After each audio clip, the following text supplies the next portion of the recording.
having kids as teenagers. For context, when my biological mom found out she was pregnant with me, she was 21 and I was their fourth child. They quickly realized they needed to get their act together. They were already struggling financially, had countless drug issues, etc. They decided that they were going to put me up for adoption. I was a baby.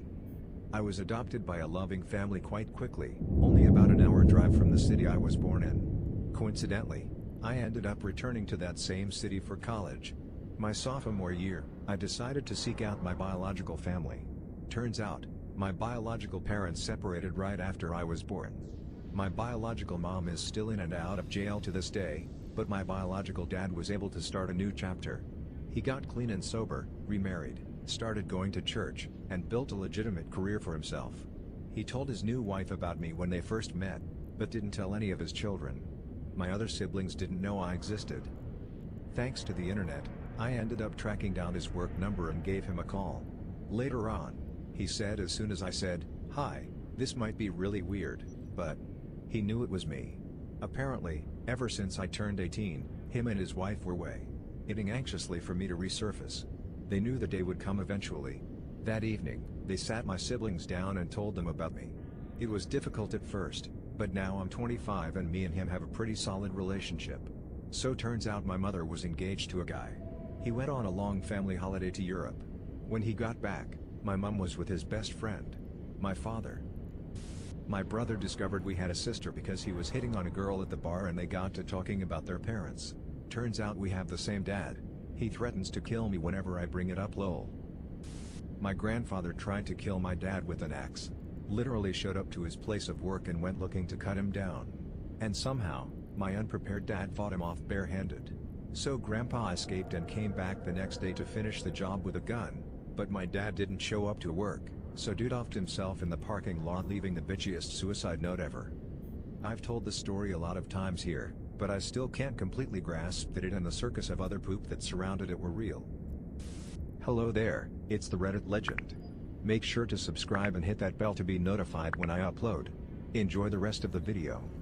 I am from Germany and I recently found out that the tattooed numbers on the arm of my grandma's brother were not, as told in family stories, tattooed numbers from a Konzentrationslager on the forearm. Instead it was the tattooed blood type on the upper arm, something only men from the SS had. To cut a long story short, I found out my granduncle really was in a concentration camp as I was being told, but not as a prisoner but rather as a guard from the Waffen-SS. Might be quite a difference, eh?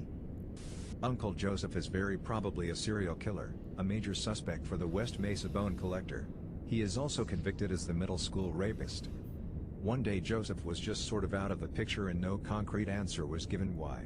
At the time I was young enough that I didn't think to push or particularly wonder at the details. My dad killed someone in a drunk driving accident.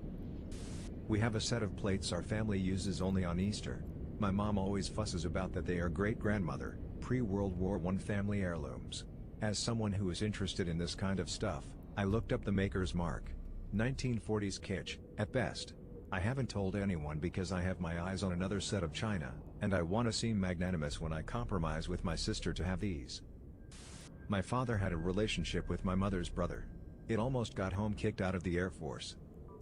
My uncle's death might have been a part of a cover-up but no one really knows why. Supposedly died in a car crash in the middle of the woods.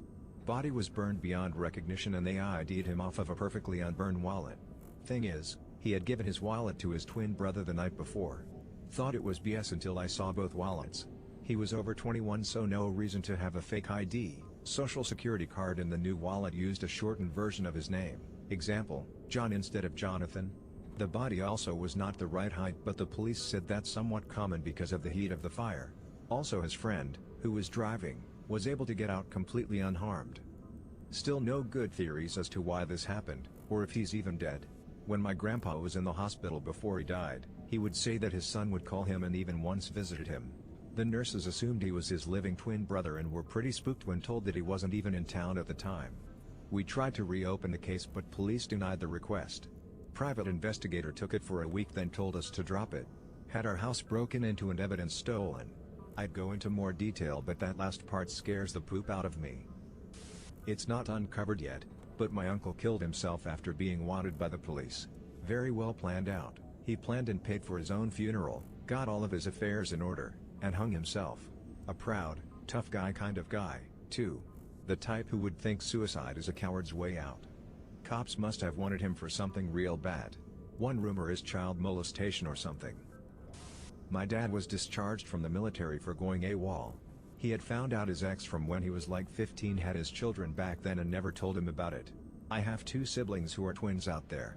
I don't know their names or what they look like, but they're out there somewhere and they're only 3 years older than me. My mother probably went abroad to have an abortion. When I was 3 years old, Mom and her mother took a month-long vacation together. That was the only trip the 2 of them ever took just by themselves. It was also the only time my grandmother took a vacation without her husband. Dad's parents looked after me in the meantime. The day Mom returned, she handed me a pair of maracas. She and her mother told everyone they had been to Spain. But they didn't bring back any pictures or tell any stories about it. By contrast, Grandma was full of snapshots and anecdotes about her other travels. When I was around 8 years old and asked Mom about Spain, she quoted old movies, right out of _My Fair Lady _ she answered the rain in Spain falls mainly on the plane. She never showed me a passport stamp. For all I know, she never even had a passport. When I was in college, Mom claimed she had never traveled overseas. There's that month in Spain, I replied. She fell silent. Apparently she had been hoping I'd forgotten. There had been other hints that something was off. During childhood, she tried to donate the maracas to charity a couple of times. I insisted on keeping them. They disappeared when I was 10 or 11. Shortly before they vanished, she saw me playing with them. She told me they weren't really maracas. This started an exchange where I asked her what the correct term was and why she had always called them maracas until then. She gave a couple of evasive responses before falling silent. None of this added up until decades later, when I realized her trip to Spain took place shortly before abortion was legalized where we were living, and that something like 30% of women in the United States have had an abortion. Best guess is that she and her mother either drove to Canada or flew to the UK and spent the month shuttling between medical clinics and a hotel room. Mom, Dad, and I had been living in a 1-bedroom apartment at the time. Mom and Grandma probably decided she couldn't afford a second child. Dad never guessed a thing. Incidentally, my mother is a lifelong Republican who's also adamantly pro-choice. Edit. Mom never had substance abuse problems and her marriage was going well. Mental health treatment doesn't seem likely either. Although she and Dad were on a tight budget, a month-long trip was no stretch for her mother. Her parents were country club people. There were physicians who performed abortions illegally in the US at the time. Finding out about one through word of mouth might a while, plus transit. Alternatively, it isn't difficult to imagine her getting the operation and then spending a few weeks visiting museums and sites in Montreal. Her second language is French and she's that sort of person. She's never been a reliable narrator and her mother long since passed away. The big tip-off is her adamant support of abortion rights. It's neither her political leaning nor her personal temperament to take abstract stands in favor of rights, but she'll champion issues she knows firsthand. We had a cousin that died of AIDS a few years ago. At the funeral kept saying he was sick, he was getting better. He had been ill for over a year. It's sad that in this age people still stigmatize HIV+ individuals. My uncle had an illegitimate child. When this child grew up, they discovered my grandfather and would call multiple times a month with some sob story for money. Being the absolutely kind-hearted, yet unbelievably gullible man he was, my grandfather gave in almost every time. One year my uncle dropped off the map. Couldn't call him, no one where he was, his family genuinely thought the worst. Well, the kid calls saying he's dead and wants their inheritance, as well as whatever inheritance he would have gotten from my grandparents' will. This drove the family absolutely mad with grief and rage. Eventually the kid even started threatening to get a lawyer for their due. Uncle showed up one day, turned out he ran out of money and got in trouble with some banks, so started hopping between towns. Kid dropped the lawsuit, and no one in my family let their kids talk to that cousin. I only ever met them at my grandfather's funeral. Uncle met his wife during the time he was using drugs. She was a prostitute.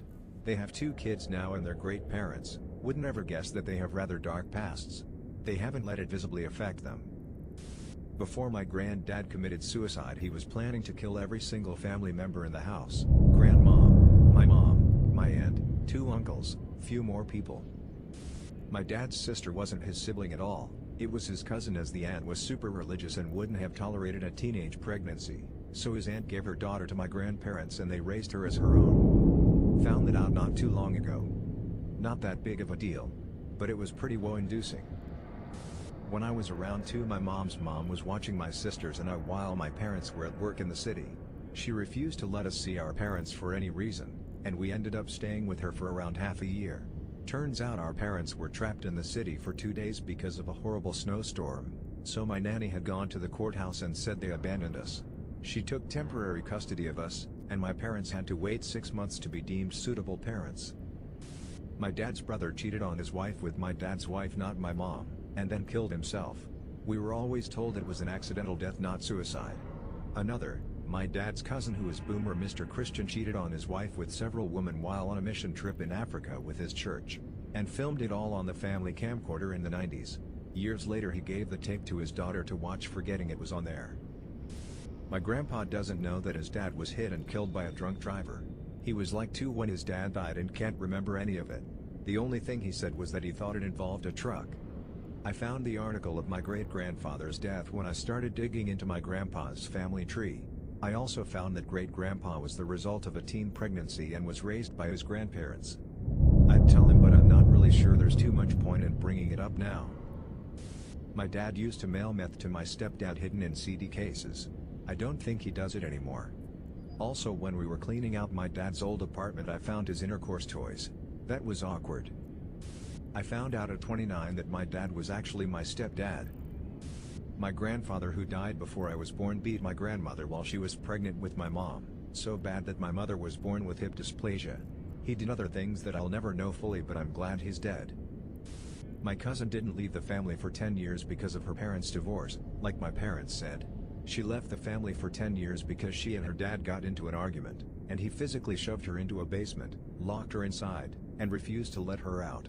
He eventually got charged with DV and she left the family because too many people were blaming her for getting her dad arrested. My dad used to be a major drug dealer when he was in his 20s. Got delivered over 100 pounds of marijuana a week and over 10 kilograms of coke a month. He was never caught, and eventually stopped because his stash house got robbed. He took the cash he had made and moved to a different city and started over. He never told my mom, and the only reason I ever found out was because one day his buddy came over SND. My dad gave him a package that looked like it should have been in a 1950s mailbox. It was wrapped in brown paper and had a twine tie around it. He didn't realize I was standing in the door and decided to confess everything to me instead of Nuss telling me some BS lie and sending me away none the wiser. We now laugh about it every chance we get. My mom caught her dad molesting my aunt when they were kids, and he would beat my grandma up until her death. Don't even want to call him my grandpa. I have a sister from a different father, who like my father has passed away. About a month ago, we found out that she has another brother on her father's side from when her dad cheated on my mom, a couple years before he got my mom pregnant. That my mother was a lesbian. My father, current pastor at the time, was revealed this information by the husband of a said love interest with my mother. Alongside the unbelievable claim, he provided video proof. Spite fills the room when we're all together. Ruined the family. It was a hard divorce. Edit. Thought I'd clarify before anyone comments, I'm not against LGBTQ+, it simply just was heartbreaking news.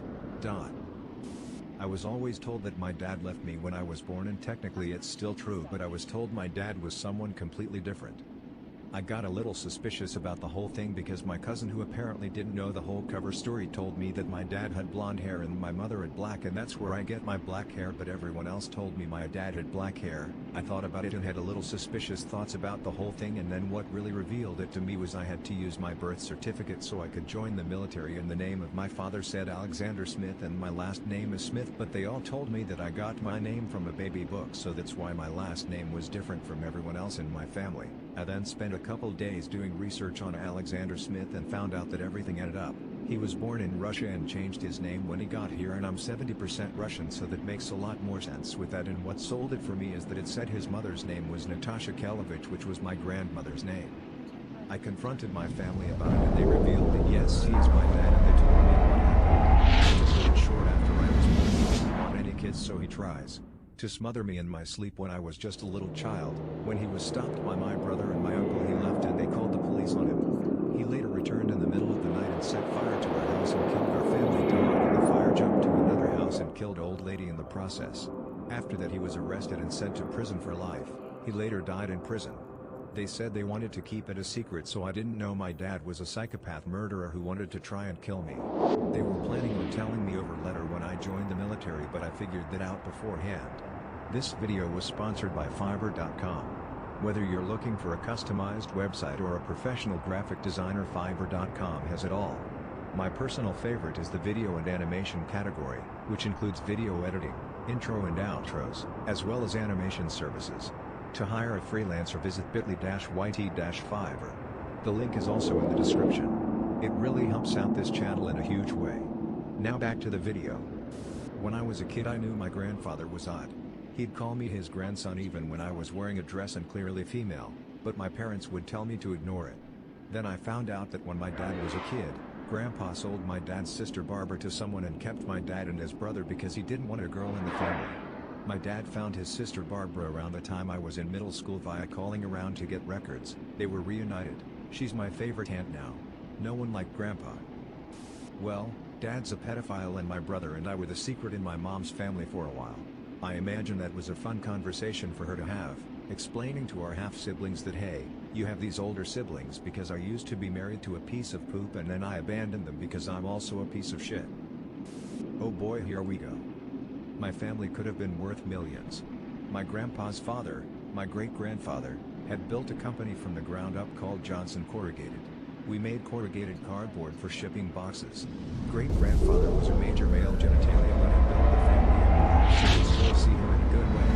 My grandfather was supposed to inherit the company 30-something years ago until Uncle Randy happened. My great-grandmother was still alive and was technically owner of the company. She was also blind and deaf. Uncle Randy comes in impersonating my grandfather and has her sign away the entire company over to him. He gives half of the $15 million to his son, who flees to Europe after the death threats. Randy dies within the month after fleeing the family from cancer.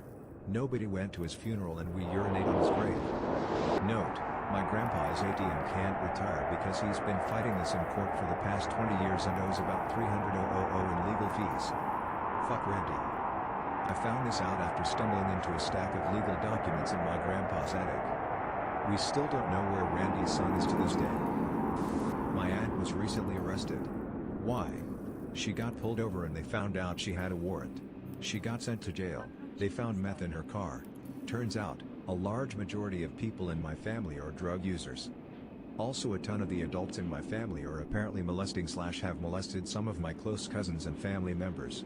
Makes me wonder which ones I can even trust anymore. Great-grandmother was initially married with my great-grandfather's father, and she and my great-grandfather, her stepson, would secretly have relations, until they of course ran off together. Both great-grandparents are still alive and happily married. Great-grandma ran a hotel in the late 1800s near a train depot and Army fort in the Oklahoma Territory. Turns out it was a brothel. Great-grandma was a madam. She must have been good at it cause she left a stack to my grandma. My family found out with my grandpa passing that my grandma was never married to my grandpa. She refused to marry him because her main goal was to live on Social Security and never work a day in her life. But, she said she only said they were married when she got pregnant with my aunt and didn't want to be seen as an unmarried pregnant lady. She did end up living off Social Security, but recently the government found out and now she may be sued by the government. She's a horrible person and only cares about money, so this is instant karma. My uncle got his HS girlfriend pregnant and my grandmother drove her to the clinic for an abortion, agreeing to pay only if the GF didn't tell my uncle that she was going to abort his unborn child. It tore him up when he found out, but that hardly excuses his next actions. My mother gets pregnant by my father around this time and is not to discreetly offered the same deal, which my mother refuses with a few choice words. My uncle finds out, tracks my mother down, and punches her in the stomach for daring to take what was ripped away from him. My mother subsequently miscarried, who would have been my big brother. My mom, the saint she is, forgave him and tried to help him get some therapy. He rejected her help and joined the army instead. I didn't find out any of this until I was an adult, which really ducked with my head since my uncle had always been really close to me up until I came out of the closet. He somehow thought of me as the daughter his mother had aborted. My uncle, mom's sister's ex-husband, is a pervert. Not only did he try cheating on my aunt with my mom, also married, but he had an unhealthy interest in my cousins, his daughters, and myself. That my cousins who were 18 and 19 were in a sexual relationship. They're not siblings, they're each other's cousin too. They aren't biologically related. The whole family found out when the 19 years / was around 10 that my uncle wasn't his bio father, but was raised as him with my family all his life even after finding out he wasn't bio. When I found out I told my mom, who told her brother who went absolutely insane and now doesn't talk to his sister or niece at all. He's basically disowned them. My great-aunt was a nurse at a mental hospital about 100 years ago. She fell in love with a guy who had been committed there by the state. She helped him escape and they ran off together to another part of the country. Turns out the guy was a psycho murderer and he got extradited back and put in prison. My aunt, a sweet old soul, lived to be 99 years old and I never knew anything about her past until decades after she was gone. My uncle, who was always very smart and fun and kind, was actually addicted to drugs of some kind. I haven't seen him since I was a young kid and I always wondered why. A few years ago he killed a woman and fled. Is missing now. Story goes, according to police, that while he was high, he was in his car.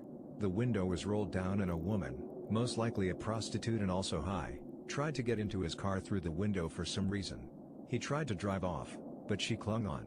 I'm not sure how she died, but I assume her hanging onto a moving car was part of it. It's really sad. He's a genius, a great artist and an all-around good guy as far as I remember. Did magic tricks for me and gave me a cool small statue thing of a fairy and a dragon for my birthday because I told him I liked dragons and I liked my fairy cat toy. I miss him. I hope he's okay. My oldest cousin's parents are brother and sister. My mom's oldest brother and sister. My dad's friend committed suicide in front of him when he was a teenager. When I was a kid my dad never let me play with toy guns and I never understood why. I remember one day me and my neighbor were playing on the porch with Caps guns. He had let me have one he had that he didn't want anymore. My dad saw us and came out really angry, took the gun from my hand, broke it on the porch, and told me to go inside. I was both scared, but more than anything confused because I didn't know why it was such a big deal. Years later I found out that the reason he didn't like to see me play with guns growing up was because when he was a teenager he was hanging out at a friend's house with a bunch of people. His friend that lived there went upstairs and came back down with his dad's gun and shot himself in the head in front of everyone. Finding that out gave me a completely new perspective on my dad and why he did that to the cap gun. It was a bit excessive, but seeing his son and his friend pointing guns at each other probably triggered his PTSD from what he witnessed. My parents were divorced twice, but they married 3 times. That's not the secret, just backstory. During one of the times that they were divorced, my father married another woman. Turns out that woman was still married to her former husband, so my father was in a bigamist relationship at one point. This goes back a while. Back in grade school there was this one girl. She was from Great Britain. She was an advocate for the British Crown and I remember while learning about the Revolutionary War, she criticized the Americans. So we were in science and we're talking about her British heritage. I made a joke talking about how her ancestors being British probably came to India, where I come from, and did something bad to our family. For me it was just a joke. For her, it was a little more personal because her family was a leading general in the British Army. We then got her to say that she had a great uncle who worked in the same region of India that my family is from. It turns out, she worked in the same district as my family did. Indian district is like an American county. The real kick came later when she said that her uncle may have murdered some people back in the early 1900s. She took an ancestry DNA test earlier that year and saw the list of last names that her grandpa could have killed. My last name appeared. Later when I went home, I asked my dad about any family members who went missing in the 1900s. He had a faint memory told by his father was born 1930s, about his uncle, my dad's great-uncle and my great-great-uncle. He went to the main city in the district for some business and never came back. Our family was also very hush-hush about the incident, not talking much about it. I don't know what happened to my great-great-uncle and whenever I see this person, I wonder if we have a connection that goes back many generations. My dad came home from the military when I was a little kid. He was married when he left. He had an STD when he got back. My dad has a secret family. Found out from my mom's friend's brother that my dad cheated on my mom a couple of years ago repeatedly with different women and apparently has an entirely new family that he has never met. None of us are supposed to know about this. I have 6 siblings, 7 of us in total, and apparently even more siblings. I don't know if I pass them in the street, at work, I have to do a background check on any romantic partners and fear they may be a sibling. So yeah, thanks Dad. My grandpa didn't have schizophrenia or any crazy mental disorder. He was driven into a nervous breakdown by the mob in the 70s after they persuade him to comply. My dad cheated on his wife when he met my mom. It surprised me because he always seemed so straight-laced and would freak out at women being suggestive to him. Him and my mom have been married like 27 years. I can think of 2 off the top of my head. I'm sure there are more I'll think of. My dad's family was messed up. Secret 1. The disabled kid. My dad was pretty open about it, but I know they kept it hush-hush within their community.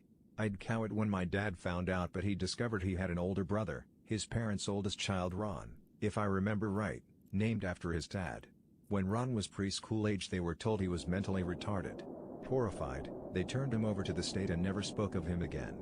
Years later word got back to them that the kid was not in fact mentally disabled, he had auditory dyslexia, now called auditory processing disorder. He grew up to be a fully functioning independent adult. He refused to have any contact with the family when my dad reached out. Totally fair emo.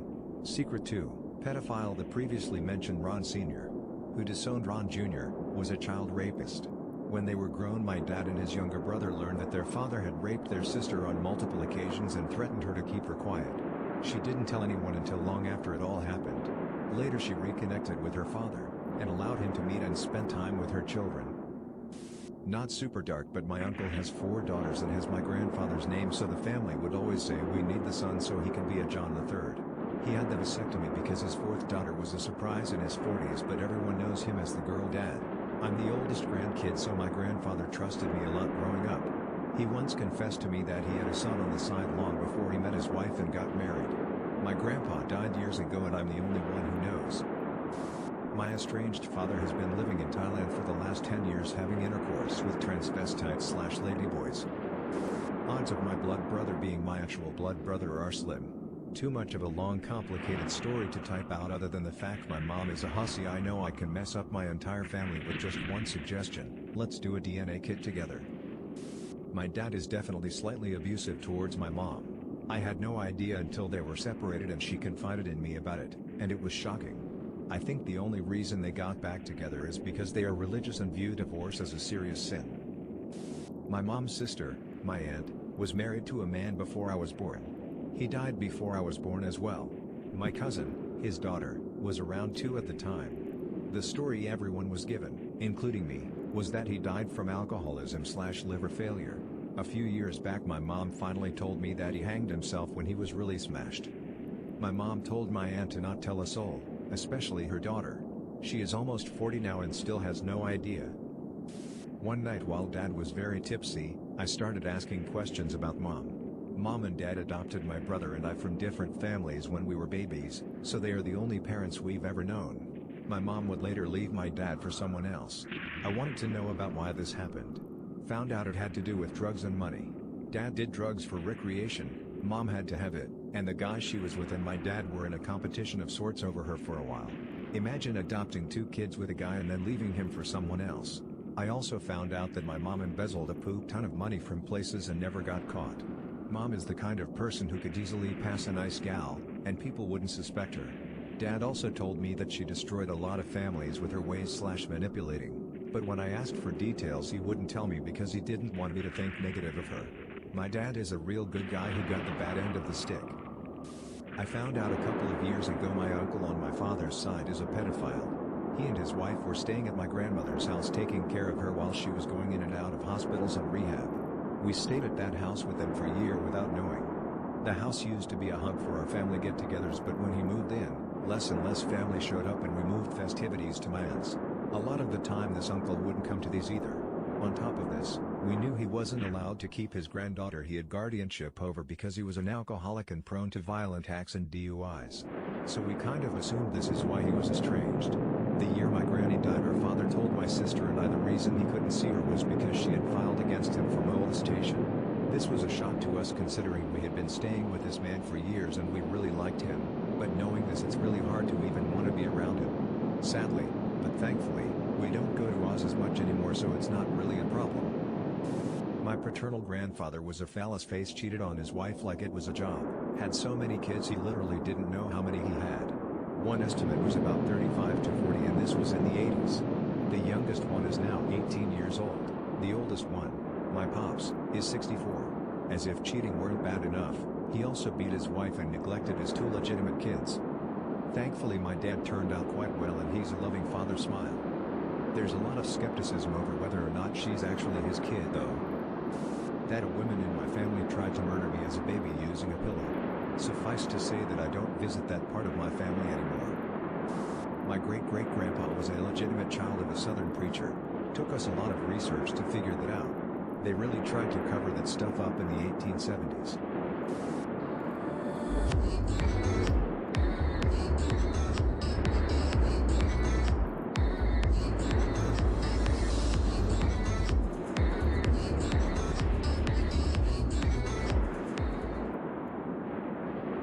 What is the weirdest reason someone offered to have intercourse with you? I was offered a BJ because she just got her adult braces off. I accepted. My friend Dan got an offer for anal intercourse if someone could light her cigarette. He didn't have a light but some other guy did. She went with him. In high school, the girl next door was homeschooled by her mom and had no social life outside of the church her parents went to. We talked from time to time and although somewhat attractive, she was very socially awkward. One afternoon I ran into her outside and she asked what I was doing that weekend. I told her I was going to a party my buddy was throwing for his girlfriend's birthday. Out of nowhere she asked if I would take her and that she would fornicate me and whoever else wanted to fornicate her if she could go. I was floored by what I heard. I declined the offer. Shortly after that she got caught freaking one of the married neighbors. Fun times in the neighborhood that summer. Revenge. Apparently her boyfriend cheated on her with an ex-girlfriend of mine, from a couple years prior. She just showed up at my apartment one day and told me we needed to fornicate. We kinda knew each other. I don't really know how she thought she was getting back at my ex, but I didn't really ask a lot of questions. A weekend of anger intercourse. She got it into her head that I belonged to a tiny ethnic group. I don't, but I didn't correct her. Hello there, it's the Reddit legend. Make sure to subscribe and hit that bell to be notified when I upload. Enjoy the rest of the video. Here I need help emptying the dishwasher and cleaning the kitchen. I'll suck your dick. Fine, I'll do it. When I was a single mom, my homosexual friend was living on my couch and just generally helping with life. He offered to bang me if I ever needed to get it out of my system. He's hot as heck and I'd have done it but I could never figure out how to instigate it without it being weird. A hallmate in my college dorm asked me to fornicate her the night before her final exam so she would sleep better. I accepted. In college, I was wearing a cheap, store-bought night costume on a random Saturday night going to random house parties. Maybe in August or September, just a few weeks into the semester. Random drunk girl called me her knight in shining armor and wanted me to take her home. I declined and went about my night hitting up random house parties. Surprisingly, a lot of random house parties will let you in no questions asked if you're wearing a night costume. In college, a coworker told me she was gonna sleep with me tonight because it was her ex-boyfriend's birthday. Apparently they had spent his last 5 birthdays together but he'd rather spend this one with his new girl. She said she was gonna sleep with me because her ex was sleeping with his new girl. I said okay. Somewhere along the line, she heard that I never wanted to have kids. She was pregnant, and said she'd give me my chance at intercourse with a pregnant woman, since I'd miss out on that otherwise.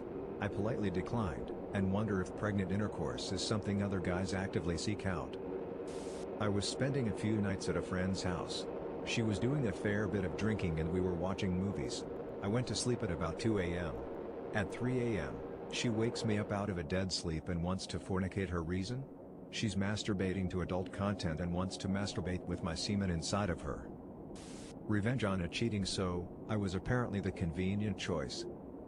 A close friend of mine, female, came to a Christmas party I was at in the time I lived at home between college and my first job. It was being thrown by a friend of my parents who were quite eccentric and had too much money to play with. By the end of the night there's only about 6 of us left. My parents had left, and we were all just hanging out with the hosts. The husband walks up to me and my friend and says, "So are you guys fucking?" We laugh and say no, we're just friends. Then he asks, "Dirty Birds 233, I know you're single, what about you?" Pointing to my friend. She said she was, and he paused and said, "So again, why aren't you fucking?" He then offered us to stay in his other house next door. Yes, he owned the house we were in and the one next door. Everyone went to sleep and we just said fornicated and started making out. We ended up having intercourse all through the night, and started sleeping with each other pretty regularly afterwards. Pretty much ruined our entire friendship, and I haven't talked to her but maybe twice in the last 3 years. I'm tired and can't settle enough to go to sleep. Fair enough, just don't expect me to move. She told me her female reproductive organ was possessed by Satan and she needed my Jesus male genitalia to release his spurt. Turns out she was just crazy and on her period. What a mess. In college, a girl in my class touched my arm and said, "Your skin is so soft, can I rub my female reproductive organ on your arm?" It was an odd experience. Friend's parents had a shore house, 4 bedrooms and a sleeper sofa. Him and his girlfriend brought her friend. I met them there. After some drinks they said, "You two sleep in that room." She was like, "Okay." A girl and her boyfriend joined the team at my work. The girl immediately started flirting with me and leaning her breasts on me when talking and stuff, so I had to shun her. She sent a snap later that week saying how I've been there for so long and everyone respects me there and I could do what I wanted with her and poop like fornicate. No, people respect me at my work because I don't get involved in fornicate poop like this. Basically, I would have been used as a ladder to climb higher in the workplace hierarchy, I think. I was a 17-year-old male at the local park and a friend's 13-year-old sister comes up and asks me for a cigarette. I say I don't smoke and she accuses me of lying. She says, "Come on, I'll blow you for it." I walked away. I told my friend and he laughed. Kind of stayed away from him after that. My brother went to a party. I wasn't feeling great, so decided to take a pass and get an early night. Long story short, my bro came home with 2 girls. He took one to his room, the other just walked into my room, got naked, then got into my bed. She said she'd make it worth my while if she could crash for the night.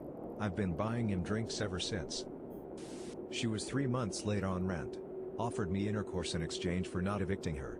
I declined and started the eviction notice. Not to me, but happened at a party I was hosting. I have separate friend groups. In group 1 I have a friend who makes terrible decisions, like escaping rehab to spend money on hookers and crack and then trade his car to a drug dealer for more crack. Or showing up to the GOT season finale, passing out, and then giving the only homosexual guy in group 2 a sexual act while still passed out. I tell his over-the-top stories to my group 2 friends and this apparently made him irresistible to one of them. This over-the-top friend also happens to be my roommate because rent is crazy cheap living with him. I had my group 2 friends over and he came home after we started drinking. This girl immediately latches onto him and then offers intercourse because she heard the stories about him. Because they actually wanted to. Couldn't trust their judgment after that. Because I was the only one who didn't treat her like anyone special. When I was at uni, a guy refused to leave my house until I had intercourse with him. I lasted 3 days before I gave in and he had intercourse off. About a month later he showed up at my house again while drunk. He'd driven there too, and he texted me to let him back in.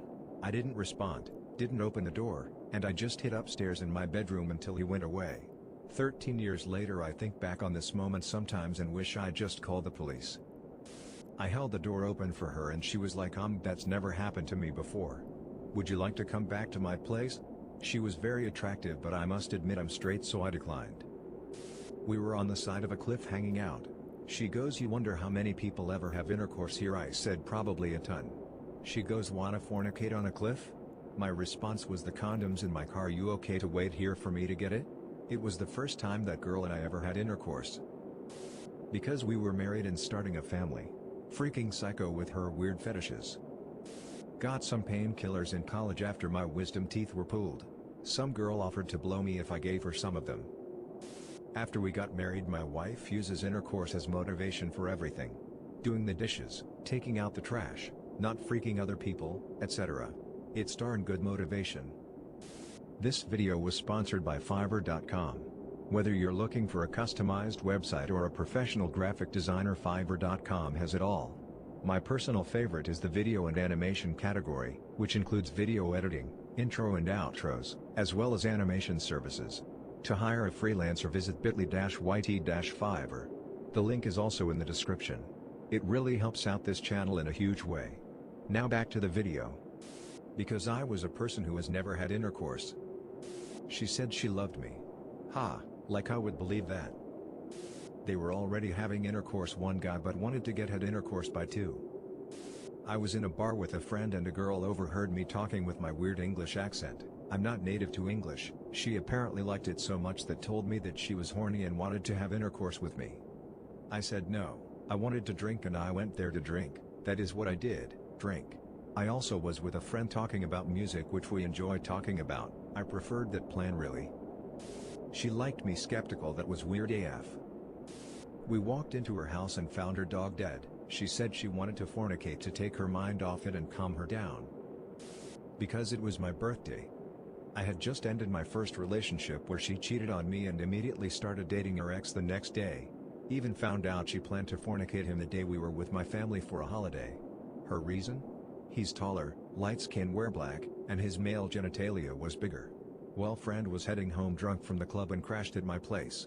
The ex always hated that we were friends because she always said she thought she was slutty. Well, she was right. I offered the couch but she said she wanted to cuddle. We had done that several times before and nothing happened, so no big deal. As we were cuddling we talked and she asked why I was home on the weekends. Told her I could save money and other excuses. When she found out it was my birthday she gave me birthday a kiss and wham bam thank you MAAM. And I truly mean that. I have never been more grateful. That sweet pace of butt kept me going for another 6 months before I started therapy. She didn't know it but I was in a deep depression. I made sure to bath and present myself to hide my shameful depression, had been laying in my closet for 2 weeks. I take intercourse a lot more seriously now. And I will always be grateful to my friend no matter what. Because when I was at my lowest she showed me a little affection when I needed it most. Slutty or not, that female reproductive organ most likely kept me from committing suicide. She's married and even better looking now. Here's to you. They haven't. I think she was mad at her older sister who I was friends with. My friend told her little sister, like 22 years old at the time, not to have intercourse with me and told me not to have intercourse with her little sister. So that weekend we went on a date and had intercourse. It really wasn't even on my mind until I was told not to do it. I really hate being told not to do things. I guess my friend's little sister did as well. Met her at a bar and we hit it off immediately. The conversation turned to intercourse acts and I described the Simba. She said she wanted it done to her and I obliged. Simba is where you semen in your hand and wipe it on their forehead, naming them Simba. He said if he didn't receive sexual act he will die. Wanting to have intercourse with me would be weird enough, honestly. I doubt there's a girl insane enough for that. $20 is $20. My ex started dating a guy. His ex wanted to start freaking as a way to get back at him. Not sure if this counts, but I've openly spoke to friends saying that if a homosexual couple wanted to have kids but either couldn't find any fertility clinics or couldn't afford to get from a sperm bank, that I'd gladly donate in either a clinic or the traditional sense in order for them to start their family. Once had an old homeless woman offer to suck my male genitalia for a Rally's burger. I said no. A chick once offered to fornicate me if I did the vocals on a song she had wrote, in which she was the guitarist. 10/10 would record again. Bold of you to assume that anyone's ever asked 99% of us to have intercourse. Money. They wanted to take someone's virginity. In high school had friend asked me to have intercourse with his ex so he and his new GF could watch. The ex was there when he asked. She tried pretty hard to talk me into it. It seemed like a lot of pressure for a first time. Kinda regret not doing. Girl was pretty cute. She needed a rebound. We'd had intercourse like 3 years earlier and apparently I made an impression. She asked what I was doing after work. I jokingly said I was gonna go home and jerk off. She asked if I needed any help. I said, no thanks, I'm good at it already. It took me 2 years to realize she was trying to get it in with me. Not someone who offered it to me, but I shot my shot at some girl's birthday. I didn't know her at the time. I got invited to her birthday randomly by a mutual friend. At the end of the night I told her, I have a birthday gift for you but you gotta unwrap it in my bed. She became my GF for 3 years afterwards. I got told my genes were worth carrying on by a homosexual couple. They wanted me to fornicate them both in a threesome every day until they both became pregnant.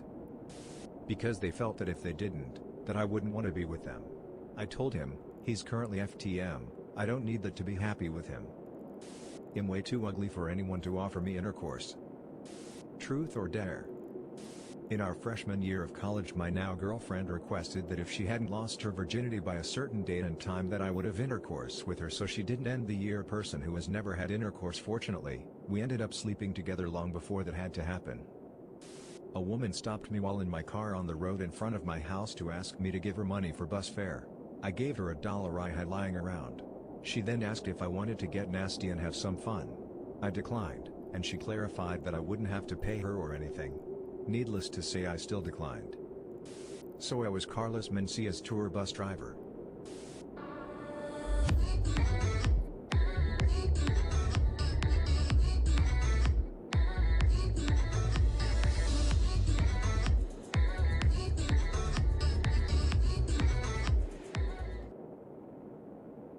NSFW, what unexpectedly turned you on? I was in Japan and had a crush on a woman from South France. Returned to the US, in line for fast food, and I hear a woman behind me speaking with a southern French accent. Popped a boner in line for a slice of pizza. A pre-med student explaining to me the anatomy of the nasal concha while touching my face. The first time I used a riding lawnmower when I was like 12. All the vibrating gave me a raging hard-on. To this day, whenever I use one to mow, I get at least half a stock. Brief eye contact with my tattoo artist while he was tattooing me. Edit. Added a word to clarify. Also, I didn't think this needed to be said, but obviously the needle wasn't touching my skin at that moment. Lol, no worries y'all, all the tattoos he's done for me have been great. A girl I was friends with had apparently been giving me hints for a while that I hadn't been picking up on. One time we are hanging out and she goes to take a pee. She yells at me from the bathroom to come here. I walk up to the door and ask her what she needs. With no hesitation she says, "Come in here, I want you to watch me pee." Unexpected turn on for some reason.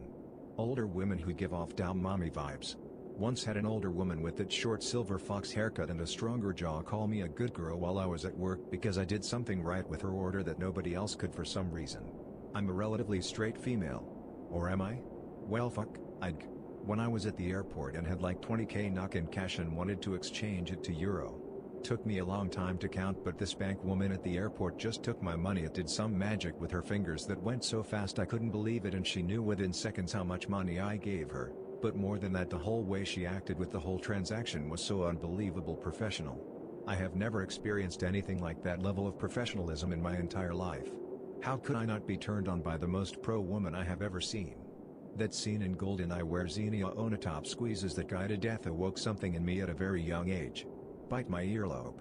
It was great until my cat apparently figured it out, and now it's how she wakes me up.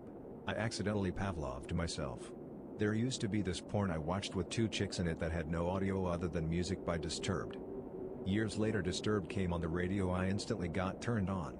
Was so confused for like 10 seconds. Late to the party, but whatever. Being in my tent. Like, I don't even know. When I'm camping and I retire to my tent, slip into my sleeping bag and zip up the little tent door. I have no idea, but apparently that really does it for me. Coming down off a DMT trip, and there is no easy way to say this, I masturbated thinking about my bedroom door.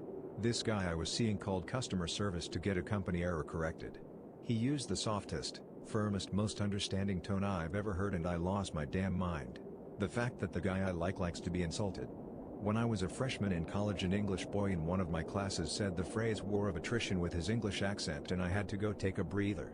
My fiancé copyright makes this sound when he's turned on by something I'm doing or that he's looking at on me, but it can be a problem sometimes because he sometimes uses the same sound when he sees like an ad for food that looks really good. First off, I'm a guy.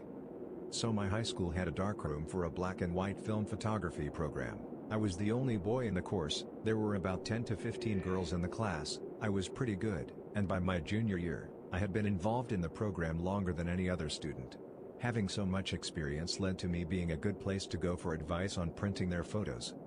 I would go to their station to figure things out, and the same 3 friends of mine, that were girls, in that class, would come up behind me and rest their chin on my right shoulder, and that would always wake me up.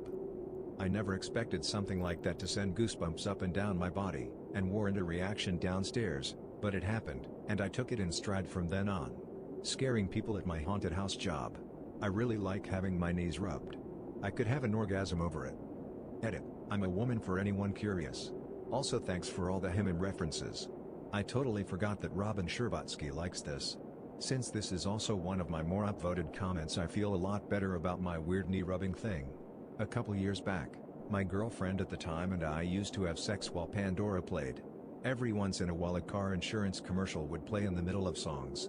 We laughed it off, but it didn't distract us from doing the deed. Fast forward a couple years forward and I hear that same car insurance commercial. Instant erection. There was a girl I worked with who kind of got on my nerves a lot. Then one day she started going on about how much she loves bats, and I instantly wanted her. The juxtaposition of basic bitch and weird obsession with an unusual animal really did it for me. Edit. She wasn't annoying for being basic. She was annoying because she was super egotistical, although in retrospect I think she was just way more socially awkward than I initially gave her credit for. I encourage all people to indulge in whatever fashions or seasonally flavored beverages they please. When I worked in a pharmacy as a stocker, once I spilled some of that KY warming lube on myself as a bottle had cracked open in transit and why did I get turned on? It's unexplainable. But it happened. I bought some after I clocked out. So when I was in my early teens and just discovering sex, I decided that since I was a bit of an artist, I could draw porn for myself. I started with a vagin that was all well and good, but then I decided to try a dick and suddenly _sprowing_. I was not expecting that in the slightest. My girlfriend when she picked up a knife. Didn't expect that one. Edit. To be clear, it was a normal butter knife and we were at dinner. She just happened to lick something off the blade and suddenly I was pitching a tent. She in no way was attempting to murder me. Physical therapy, a no bullshit Indian lady is working on my neck. I start to droop my head, she unceremoniously yanks me back into position. Keep your head up. Damn, yes mistress. A friend told me she had a being choked fetish while we were Black Friday shopping. So, obviously, I jokingly choked her in the middle of a crowded Target. Almost nutting at 11:27 p.m. in the middle of a Target is how I discovered I like choking. ETA, I am female. Still like choking people. An ex-boyfriend lecturing me about money. I don't think it was the context, just the way he did it. Like a stern father. He did a lot of things in a stern disapproving dad way and I'd get was hot. I guess this means I have daddy issues. When my so jokingly bit my butt. I was lying naked on the bed after a shower and he straight up bit my butt cheek as a joke and dang. It did things. When my husband looks back when he's backing in the car. Hung out mini-golfing with a group of friends. Our resident goof was being her typical self, kinda ditzy and along for the ride but not very skilled, just sorta aloof. Also she's into me, but it's unfortunately not mutual. We all went to play pool as a last-minute decision, and as it turns out, her aunt has a pool table in her house and she's been playing for ages every week. She snapped instantly into an extremely unusual focus and level of skill. The pool cue was an extension of the body that she was moving across, on, and around the table, like it was a sophisticated dance that nobody knew better than her. I have never been more aroused by that woman than I was that night. Ever since, it's been the same group dynamic, she's been the same person that I'm platonically friends with. I'll never forget how she woke something up in me that night though, or how weird it was. Stirring. Like, stirring around batter or something in a big mixing bowl. Don't know why, don't know how to describe it. The motion, or maybe when the spoon scrapes against the bowl? No clue. Fear. Years ago I was playing the first BioShock with an ex in a fully darkened room with a wall-sized projector. At some point we came across an operating room where the lights were flickering, blood everywhere and then got jump-scared by a psycho doctor. Full on threw that controller across the room and jumped into his arms. Shortly after we got busy. Years later when my mom died I uncovered her old stash of Omni magazines where I found an article on the fear response and sexual arousal and it all made sense. Edit, to add a link. Watch at the risk of feeling frisky. https://youtube.b/b924mj1kgfm. I don't know what it is, but something about the just woke up look really gets me. Like messy hair and loose pajamas. Shit's my kryptonite. Deleted. Taking a Greek mythology course and the TA, a curvy redhead, said if you want to talk about mythology for hours on end, I'm your girl. My boyfriend speaking Gaelic to me for the first time. He was just telling me what the police are called in Ireland but fuck. Talk about a waterfall. I don't have a medical fetish, but for some reason medical scrubs do it for me. Edit, can't believe that this comment got me some gold. Thanks, stranger. Fingers. Long and lithe, or thin and short, male or female. Something about graceful fingers turns me on. Went to yoga with my lady friend. At the end of the class, the instructor had us all lie on our backs on our mats and she was humming or lightly singing. Then she rubbed a lemony oil on our shoulders and foreheads, and the touching and humming gave me a braingasm and I've been into ASMR ever since. My lady friend did not like hearing how much I enjoyed the conclusion to the class. A mistake I never repeated. Edit, lotion switched to oil. Once my BF and I were cooking dinner together and halfway through it was ruined because he hadn't kept his eye on the hot pan. It was one of the first times he had tried to cook something somewhat fancy for me, Plus it was late and we were both hungry and tired. Normally he's very kind and gentle, but he got super frustrated and slammed his hand against the wall, swearing. It was startling, and at first, I was a bit scared, then I got super turned on by it. Driving off cliffs in video games, falling in them in general. Also those videos of people jumping around on very high ledges and buildings. I am an older college student, 38, who has been fortunate enough to fall in with a friend group of younger students. Being the oldest and, presumably, the wisest, they have taken to calling me dad, pops, etc. One day, one of the young ladies called me daddy. Y'all. Edit. No, nothing happened other than an embarrassed look out of her when she realized her gaffe. For my part, I instantly felt like a creep. I am happily married, and have 2 kids that are not too much younger than her. I don't think it was intentional, and even if it was, I would not have acted on it. These kids really do treat me like their own real dad. They make sure I have 8 when I get cranky, they bring boyfriends and girlfriends to meet me. They ask me for advice. On the phone with this guy, there's some history with us, and he said shut up, bitch, mostly jokingly. Instant and confused arousal on my end. My former professor took job as copywriter for the education system in our company. So I write the technical stuff, send it to him, and he'll make it nice to read. First time I read his work on my text, I was amazed by how well he understood what I meant and made it so much better. And I got wet. I still sometimes think about certain paragraphs when masturbating. Edit. Holy smokes, this blew up. Thanks guys. For those who'd like to see the infamous paragraphs, the text is all in Czech and is all about printing machines the company uses. He just really nicely explained how UV print works. My wife doesn't really ever swear. Except when we are doing the deed. Then she throws around F-bombs freely. One day she kicked the corner of the table and screamed out a loud fuck. I had a Pavlovian response in my shorts. My, at the time fiancé, was in school to be an engineer. Meanwhile, I was struggling to get through algebra. She sat down with me and began to explain the logic behind the equations I was using. The more she talked, the wetter I became. Finally, I couldn't ignore my primal instinct any longer, and I had her right there on the kitchen table. It ended up happening almost every time she tried to talk math to me from then on. Having my head scratched softly and sensually while cuddling. Not in the usual kind of horny turn-on way, but there is something extremely sensual and erotic about it, and I am not even sure why. Something about the intimacy and tenderness of it. I don't know if this counts, but I used to go to physical therapy for a back injury when I was about 17. After each session of exercises they would give you a massage and then an ice pack, as well as patch you with an electrical stimulating device. The routine massage came about and the guy that was working on me pushed a certain part of my buttocks that made me just fucking unload my balls into my pants, like he found a damn nuclear launch button in my glute area. My embarrassment was immeasurable and my day was ruined. Skipped the ice pack and electrical stimuli. Edit. Great, my most voted comment is about jizzing my pants. Edit. And now gold because another man pushed my nut button. Fantastic. When I was a kid, I saw Mona Lisa from my grammar school art book. The first time I saw her, with hands on her knee. How do I say this? I had a boner.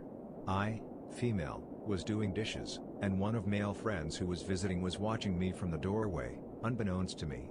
When I noticed, he was just casually standing there, leaning against the frame, arms crossed. Moist. Panties. Sustained eye contact from the guy behind the counter at the gas station. He had dark brown hair and blue eyes, so his eyes really seemed to penetrate me. It was a slip and slide down there, boys. Ladies, what's the weirdest fetish a guy has dropped on you all of a sudden with little to no warning? Were you with it or against it?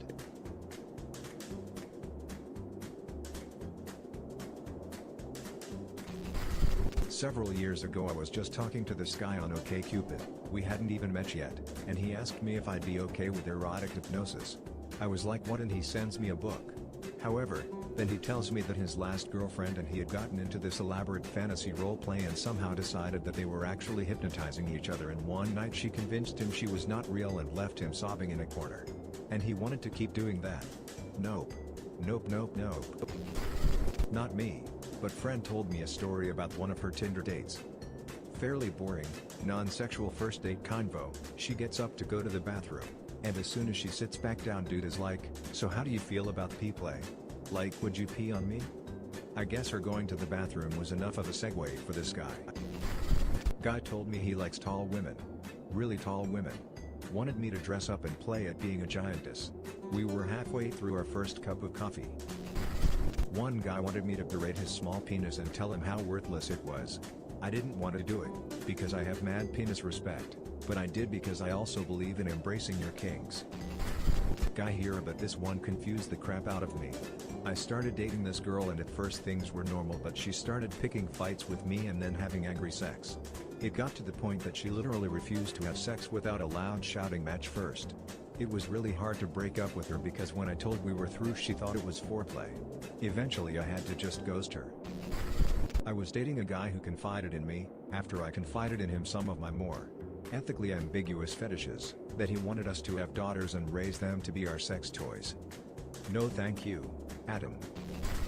Not me, but a friend of mine was talking to this guy who said, before we go any further, I need to come clean about something. Please don't think I'm strange. I've got a really weird fetish. Instantly we think it's gonna be something extreme, maybe involving bodily fluids. I don't want to kink shame, but just something downright gross. He says, I need to be wearing a fleece. Question mark. Patagonia was his preference. It's like, innocent compared to the ones in this thread, but just bizarre. My best friend told me about how she had been dating this guy for a few months and they took a camping trip together. They were having sex in the tent and he puts his forearm down on her neck and starts cutting off her air supply. She freaked and thought he was going to kill her, to later find out he had a choking fetish he never told her about. Edit. Since more than one person has asked, no, the relationship did not last. I had a friend who told me some Tinder dude brought a backpack of fetish gear to their first date, and was surprised that she found it weird. He was into blood play and wanted to make little cuts all over my body with a really pretty knife. Yeah, no thanks. My boyfriend likes people to watch him pee. Not peeing on people or things, just peeing in the toilet normally. It's weird, but honestly I'm into weirder. My first partner was very experienced and knew what he wanted. Early into our physical relationship, he told me that he wanted me to slap him and tell him how he was a bad person. It was difficult for me to get on board with that. I'm a very nice person. What could I even say? I bet you don't recycle.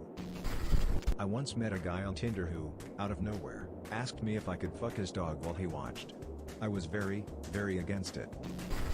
Was seeing a lawyer while I was in college and he was into dick shaming and a chastity cage. I really liked him, so I indulged him some. Kept his little dick cage keys on my key ring. The whole shebang. But he could not separate fetish and life. So our whole relationship turned into fetish instead of an actual relationship. He wanted to paint my toenails, then ejaculate on them. I was down as long as I approved the color. He did a great job. Even put little hearts on the big toes and gave me a foot rub. It didn't do much for me sexually, but I got a pedicure and we had fun. Edit. He did wait for the polish to dry first. There was some dirty talk, though mostly I just wiggled my toes at him. It made him laugh and turned him on. It was fun. Not me, but I heard a story from a friend one time who got with this guy one night and he said, I like being a little rough. Are you okay with that? She, without thinking much of it, decides to play along and the dude slaps the shit out of her and says, you like that, bitch? She noped out real quick. I was walking to my college and on the way I saw a couple walking in front of me.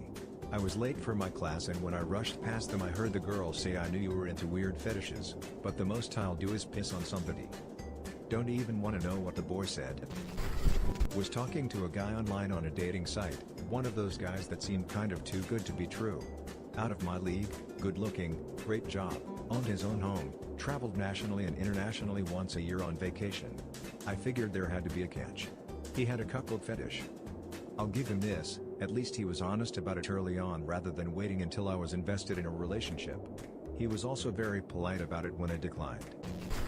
I went over to his house for the first time and he wanted to go from the first kiss to fisting. He was just awkward and had never had sex before, so he didn't know how to broach the subject. I politely said no and we laughed it off and continued with our date.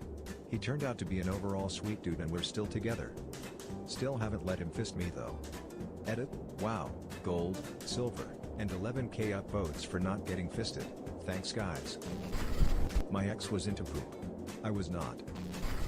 Right after I found his stash of dildos under his bed, he asked if he could pee inside me. Edit. Didn't answer the last part of the question, but I was against it.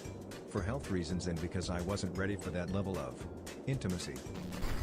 At a party, I had a girl straight up ask me if she could hold my dick while I took a leak. I said why not? Then I got bladder shy and disappointed her. Feels bad, man. A dude offered me a few hundred to fart in my mouth on our first date. I did not accept. I dated a guy that was into virgin roleplay. He also believed he had a huge enough dick to make anyone bleed virgin or not. When I didn't bleed after we had some rough sex, I'm totally cool with rough sex, he got pissy. He said I should have bleed because I was tight enough, but I guess he didn't realize that vaginas are super elastic. He was convinced I had cheated on him before we had sex that day. It was really weird. I'm all for pretending to be a curious virgin, but I can't make my imaginary hymen pop and bleed dude. I still laugh about it to this day. Guy I was dating wanted me to vomit on his dick, or so I assume. He never actually asked for this, he just kept getting more and more aggressive with face fucking. The last time I slept with him he was really being aggressive with the throat dicking, so I said I am going to throw up, chill out, but this just prompted him to excitedly suggest we go and continue the BJ in the shower. Not about that. Had tips out. He asked if he could watch a dog fuck me. I declined. There's an OkCupid question about how wild you'll get, and I'm convinced that 99.9% of the people that say they'll try anything once, have no idea what kind of shit some people do. They should probably read these answers. I had a guy ask me to bite his dick as hard as I could. All I could imagine were the headlines of me biting it off. One time a girl wanted me to roleplay a Mexican apple thief, getting caught in her cider house, chasing her to the tasting room, where we made love so loudly that it could be heard all the way in the distillery. I dated a guy very briefly. He was a pro football player. Absolutely gorgeous. The first night we slept together he wanted to pretend that we were on a plantation. He was a field hand and I was the daughter of the house. It was just way too uncomfortable and I half-heartedly role-played this, but it was not my thing at all. Dude I was talking to a few years ago wanted me to call him daddy. That isn't the weird part, though I'm vehemently against calling my sexual partner daddy since I call my own father daddy. He also wanted me to act like a little kid. Also not the weird part. Daddy/little girl play is a thing. Not my thing, but I try not to judge. The weird part that made me nope was how he continued a stream of comments about how amazing it would be if I was small like a little girl. That it would be so much better if I was completely hairless and had baby fat. It became increasingly apparent he didn't want to just fantasize about age play. He actually wanted a little girl. I ghosted him after that. Creeped me the fuck out. I'm a dom, so I've seen a ton of weird shit. One guy wanted me to brand him, like with a hot iron. A couple of guys were interested in serious damage to their genitalia. One wanted to be held underwater. Needless to say I don't do things that can cause permanent damage or death. ITT. Way too many people being asked to fuck dogs. One night stand, call me captain. I laughed, he left. Not immensely weird but funny. Hope I didn't give him a complex or something about it, poor dude. I had a BF who I had dated for nearly 2 years and then one day he told me that he wanted me to have sex with his best guy while he watched. I said no, but he kept bringing it up. I'm open to most things sexually, but I just couldn't understand why he'd want this. My guy was a tall, skinny, dorky but very cute and nice math professor with glasses, thin lips and disheveled hair. He looked like the stereotypical math nerd. We get to his place and he asks me to put my head under the couch while he fucks me doggy.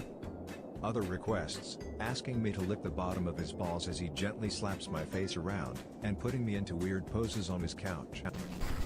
Likes having a girl sit on his face, bare-assed and fart.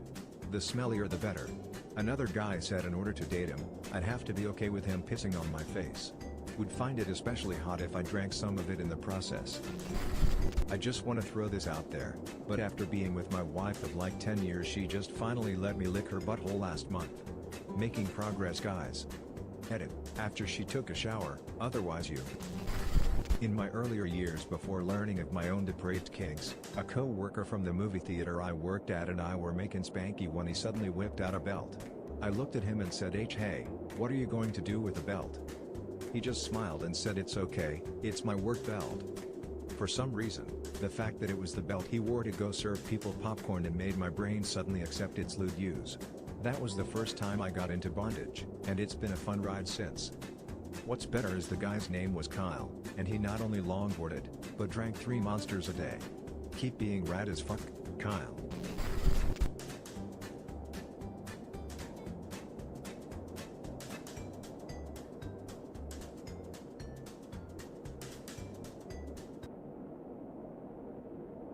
Doctors of Reddit, what are the craziest excuses you get for people putting things up their butt? When I was first interning at a trauma center, a dude said he went to his daughter's bathroom since his wife was taking a while in the shower. Says he slipped and up into his ass goes his daughter's whole Barbie doll. When we did the x-ray, we saw Barbie. Not only was she way up in there, but her arms were straight up and hair was everywhere. It really looked like she was having a grand time. Dude was found laying face down on his couch, completely naked, with a fishtail sticking out from between his cheeks. Firefighters and paramedics were trying their best to not laugh. He never gave an excuse. All he said was, it was frozen when it went in. The fish thawed up his ass and the scales made it so he couldn't pull it back out. He ended up needing ass surgery to remove the fish. Also, to top it off, like I said, everyone was trying to be professional. But just before the ambulance doors closed to take him to the hospital, one of the firefighters pokes his head in and said, next time don't play with your food, buddy. At this point no one can keep from laughing and everyone except the patient loses their composure. The patient tried to sue the ambulance company for not being professional but soon realized it would mean this entire incident would go public and changed his mind. Shaving cream can. Not a small one. He didn't have an excuse, and he was rather proud of himself. He asked for a copy of the x-ray. Flared ends. People. Flared ends. My personal favorite was a dude who clearly had a golf ball up there after I checked on PR exam. Yes, my finger was up his butt. Me. So you've got a golf ball up there? Him. Yeah, but that'll come out easy. It's the cue ball in there that I need you to get out for me. He said that he'd heard that mangoes are good for hemorrhoids. He did the only logical thing when armed with this information. Mango up the butt. It required Wrigley forceps to get it out. Good times.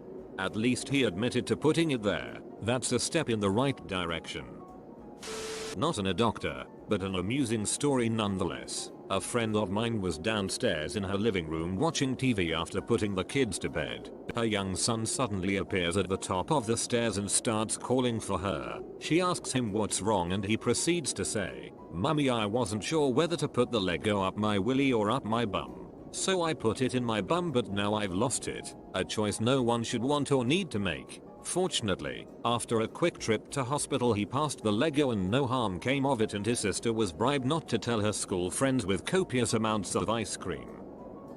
In the hospital I worked in through university, word used to get around pretty quick when someone came in with something up their butt. They always said that they fell on it. One was a tennis ball, and he said he was watching tennis on TV while naked and playing with tennis balls, then fell on one. We always joked about how sick people can be, until one day a guy came in with an apple up there. Of course he fell on it. Detectives later came to interview him. When we became aware of their theory that it was there because he owed the wrong people money, it all became a lot less funny.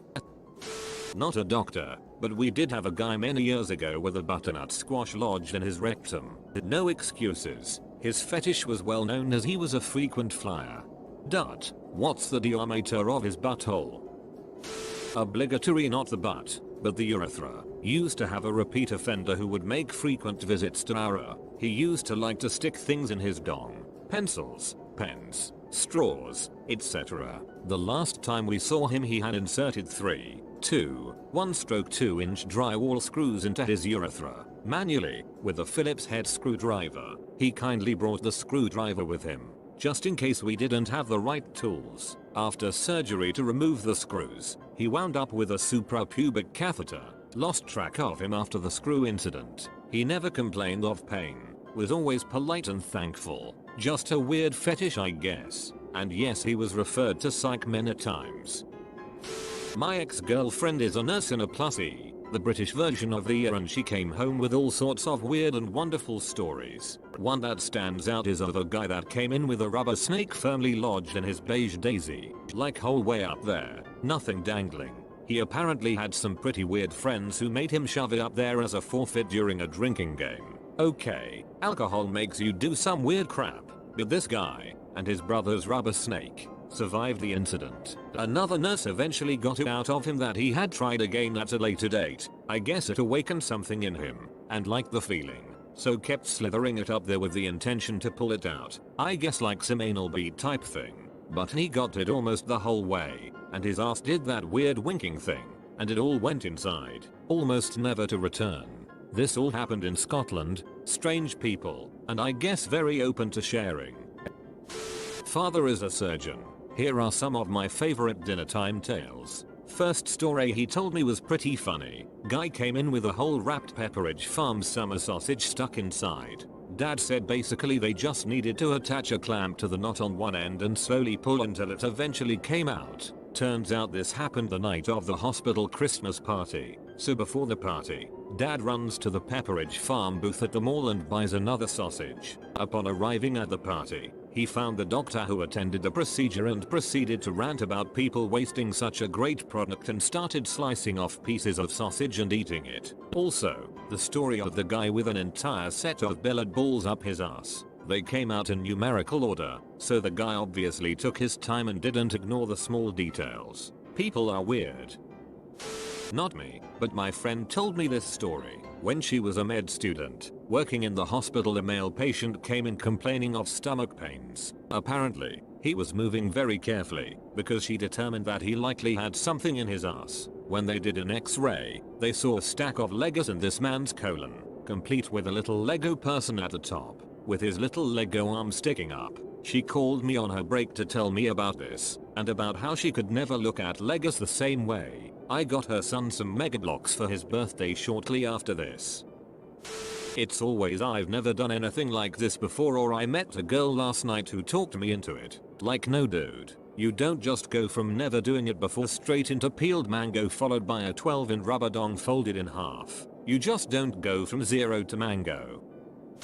Not a doctor but have worked in radiology for years. We had a patient come in who had a vibe stuck up his butt and was totally straightforward about it. He said it had been up there for almost 24 hours. He had been trying desperately to get it out but no luck. He was in pretty significant discomfort. Shortly before we went to get him for his X-ray, a note was placed in his chart that essentially said patient states the batteries have finally died and is feeling much better. We of course thought this was hilarious, but we were also very impressed at how long the batteries had lasted. One of the techs joked that she would have to find out what model he had. Had a patient once like this. Small vibe stuck in her butt. I was being all professional, starting the IV, and it was dead silent except the faint humming of the toy. Patient broke the silence and said, "Dang Energizer batteries."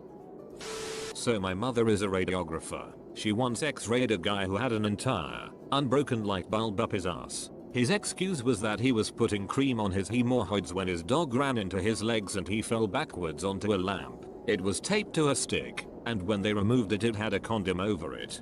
Well, if you're going to fall on a lamp, you might as well put a condom on it. Only logical.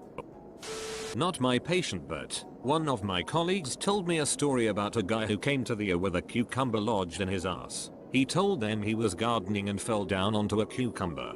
He was also insisted that the staff not tell his wife about his hospital visit. Friend of a friend is an EMT. Last year he responded to a call for a young teenage boy with rectal bleeding and a colorectal foreign body, which is fansipance medical speak for something lodged in butthole. Turned out to be a 15-year-old boy with a large tree branch stuck in his butt. He had been experimenting. He made a terrible judgment call, and then he had to call 911. He didn't even bring the branch inside, just did it in the yard, which is where they found him, naked from the waist down. He told them he'd been trying to get an all-over tan and the tree fell on him. The EMTs politely pretended that this wasn't the dumbest excuse they'd heard all year. The kid was fine. This is actually statistically very likely to happen. Strong storm blows pants down, tree branch breaks, and thump. Not a doc, but I've had a patient who tried to dislodge their constipation matter by shoving a toothbrush up their rear and it got stuck very far up there. Possibly the worst stench ever when he had to have a colonoscopy. Bro had a guy with 2 baseballs stuck. One was able to come out but the other they had to take to the OR. Once they realized they couldn't take it out with force, had to surgically open the guy. Patient almost ended up with a colostomy due to the damage he caused. That x-ray was interesting. So I'm not an ED attending. I was working in an ED at one point in a very poor neighborhood in New York, and we got a call from them saying we had a disruptive patient coming in. This sort of call gets you ready for what's about to come, or not, as you'll see. About 5 minutes later we hear screaming and yelling come from the ambulance bay. It's just a muffled sound but we can sense the aggressive nature. In come the patients. The air's loud and busy and right now it's dead silent for 20 seconds as we are evaluating what rolled in. Mind you, at this point in the way our ED ambulance triage station works, everyone in the ED can see what just came in. It's a very open floor plan. The patient is actually patients. It's a woman laying prone with a man laying on top of her, also prone. A white flat sheet and a mylar blanket are all that's covering them.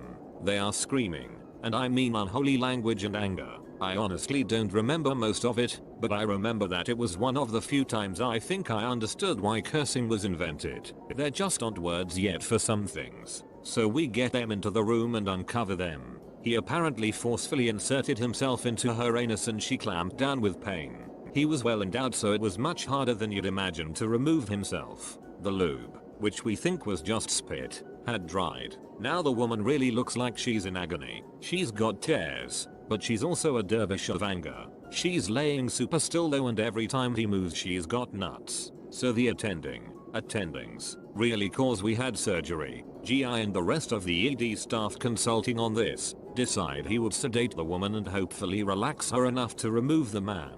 It worked but not to her benefit as the man had done a fine mess of her backside and there was copious amounts of blood. She ended up being rushed to the OR and he was later lost to follow up. I don't know what happened to the woman but I assume she did well or we would have heard about it. Had a kid once come in to see a neurologist. The referring GP gave us one single line, one Lego and the urethra. He was very disturbed and said that he wanted us to just cut his dong off, cause he wanted to be a girl. I have a friend who works in A&E, what we call the A here in the UK, and he had a guy and a girl come in both with each other's wedding rings up their buttholes. Kinda romantic in a weird way. Once upon a time I was a lab assistant in a hospital. One of responsibilities was to take all sorts of things from surgery to pathology. These things ranged from limbs to placenta, as well as items removed from the body, and they came down on a dumbwaiter that alerted us with a siren and flashing lights, so it was a big ordeal. We got all sorts of interesting things, like one time I had to bring a full leg to pathology, which was a lot heavier than one might assume. Anyway, we had a new hire who was super stoked to receive his first item from surgery. So the alarms go off one day and he jumps up. I got it and the excitement on his face was palpable. He rushes over to the dumbwaiter and in one hand picks up the paperwork and the other, a giant tube of chorizo sausage. We all knew instantly what it was, but being a naive new hire he had a look of puzzlement as his eyes wandered from the tube of chorizo to the paperwork where he read out loud removed from anal cavity. OMGEW, and drops the meat tube on the ground. I can't remember how long we all laughed for, but for every holiday since he always received a tube of chorizo sausage no matter who was his secret Santa.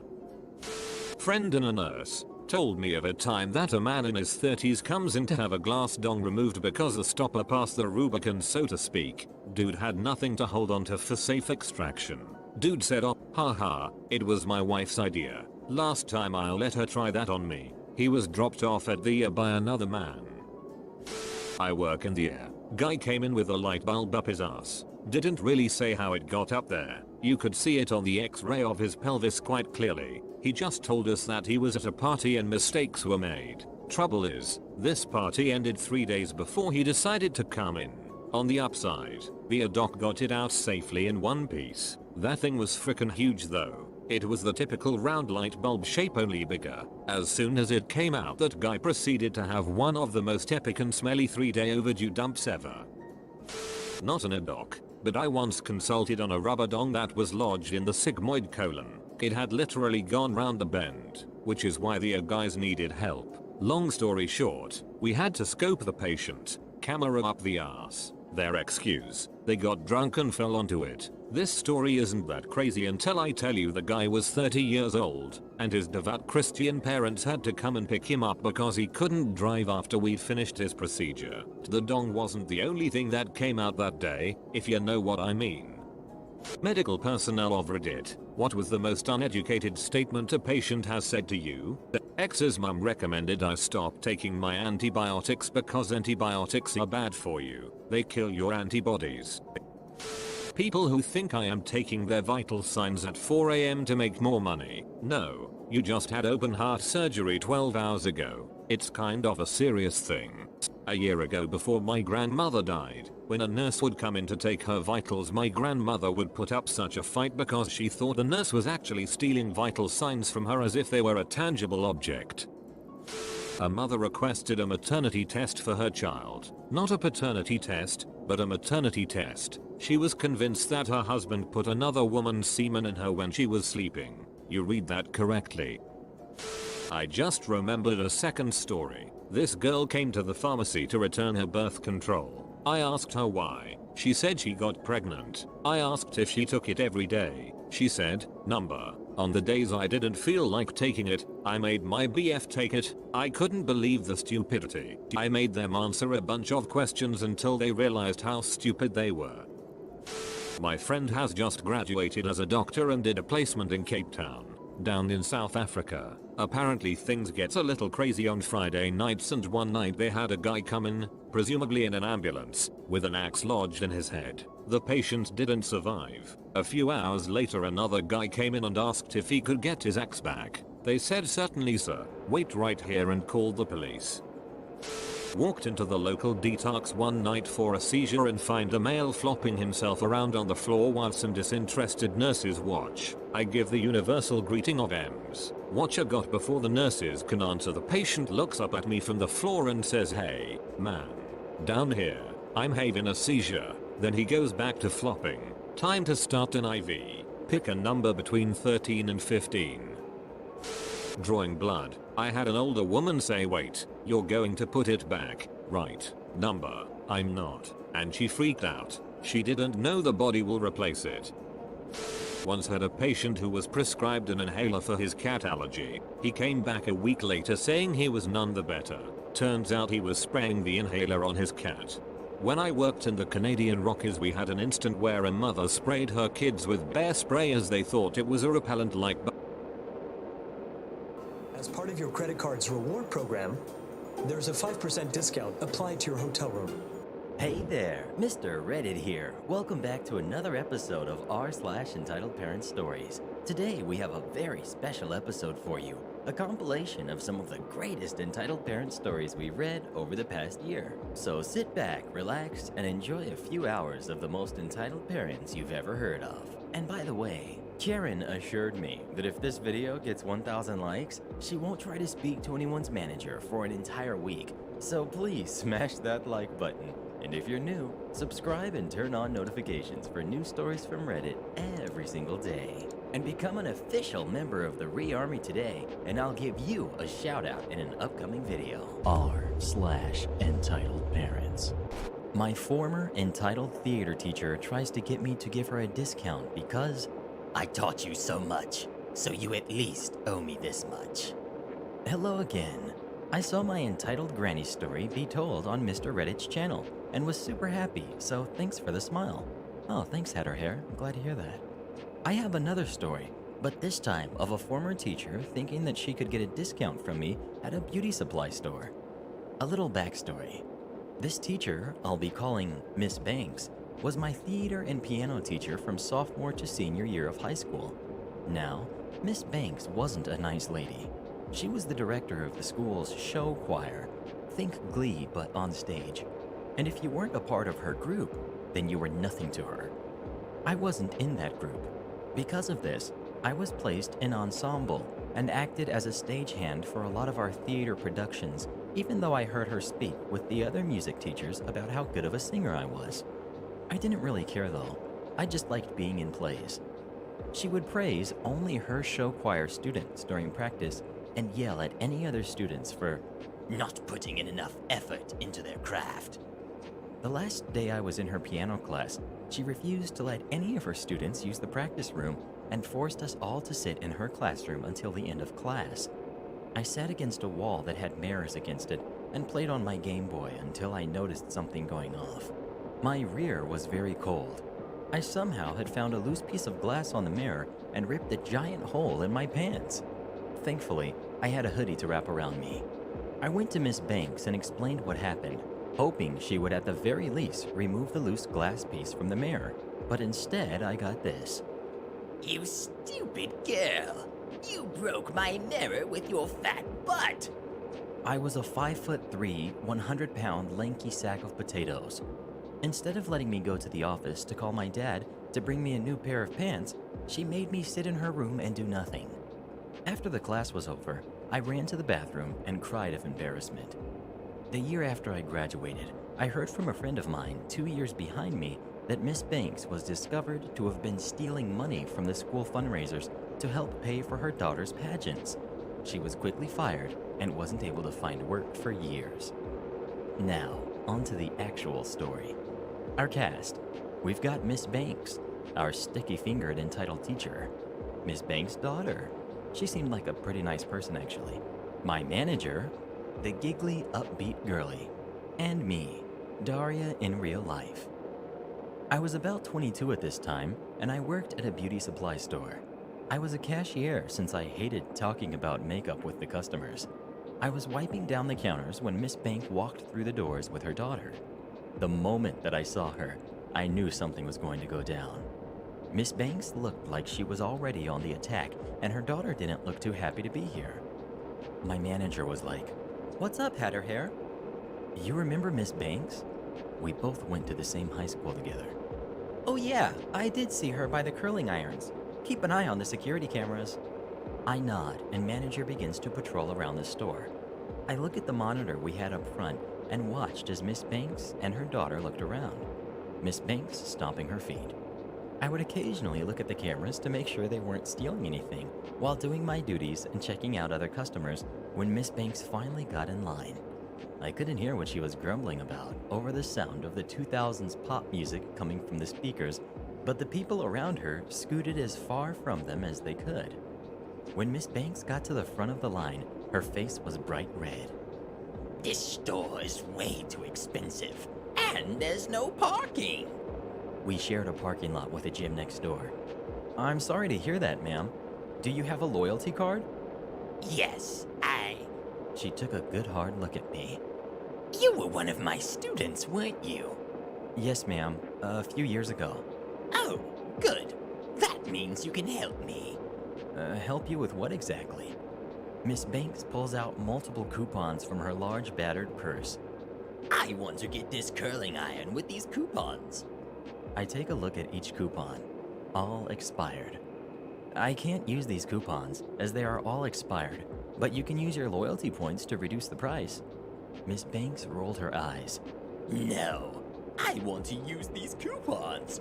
She stomped her foot, slamming it down on her daughter's foot. Her daughter winced at the pain, but her mother paid no mind. I did so much for you. Help out your poor old teacher. I sigh.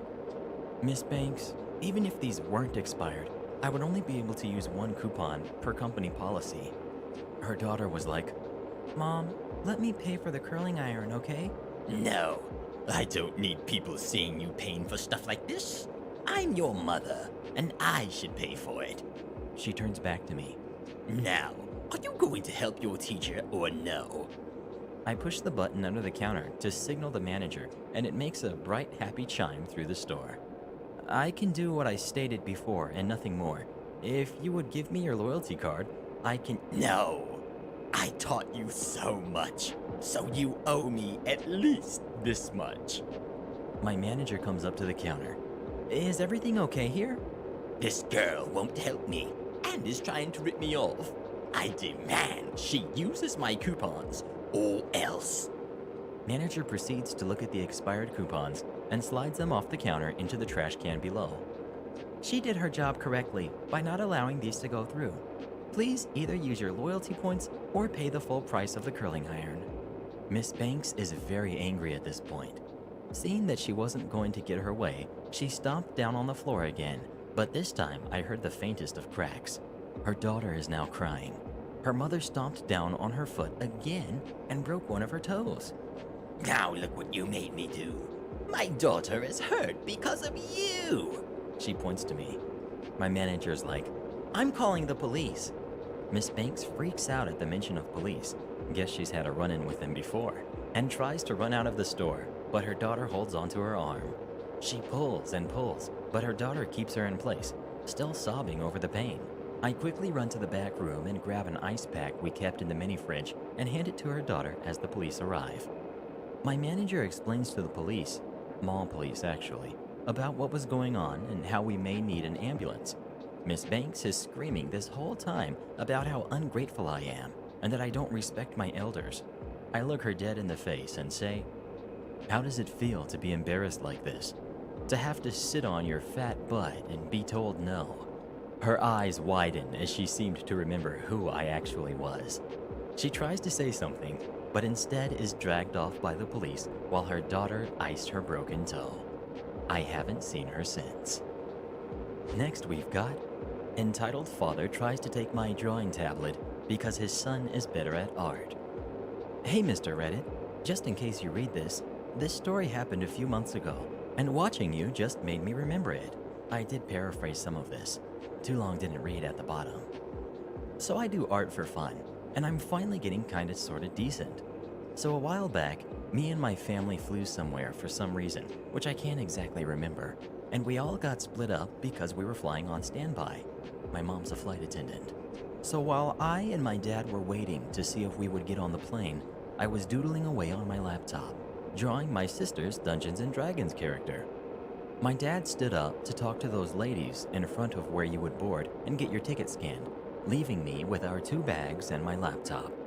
Admittedly, I wasn't paying too much attention, but I noticed a boy a little older than me, looked around 15. I was 14 at the time of this story. Our cast. We've got me, the artist. We've got the alright kid.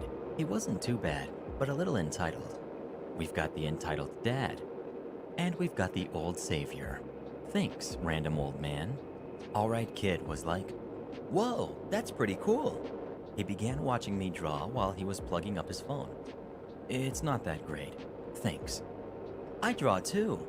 "That's pretty cool." Admittedly, I wasn't paying attention. I have one headphone in. He watched me for a minute and I kept going.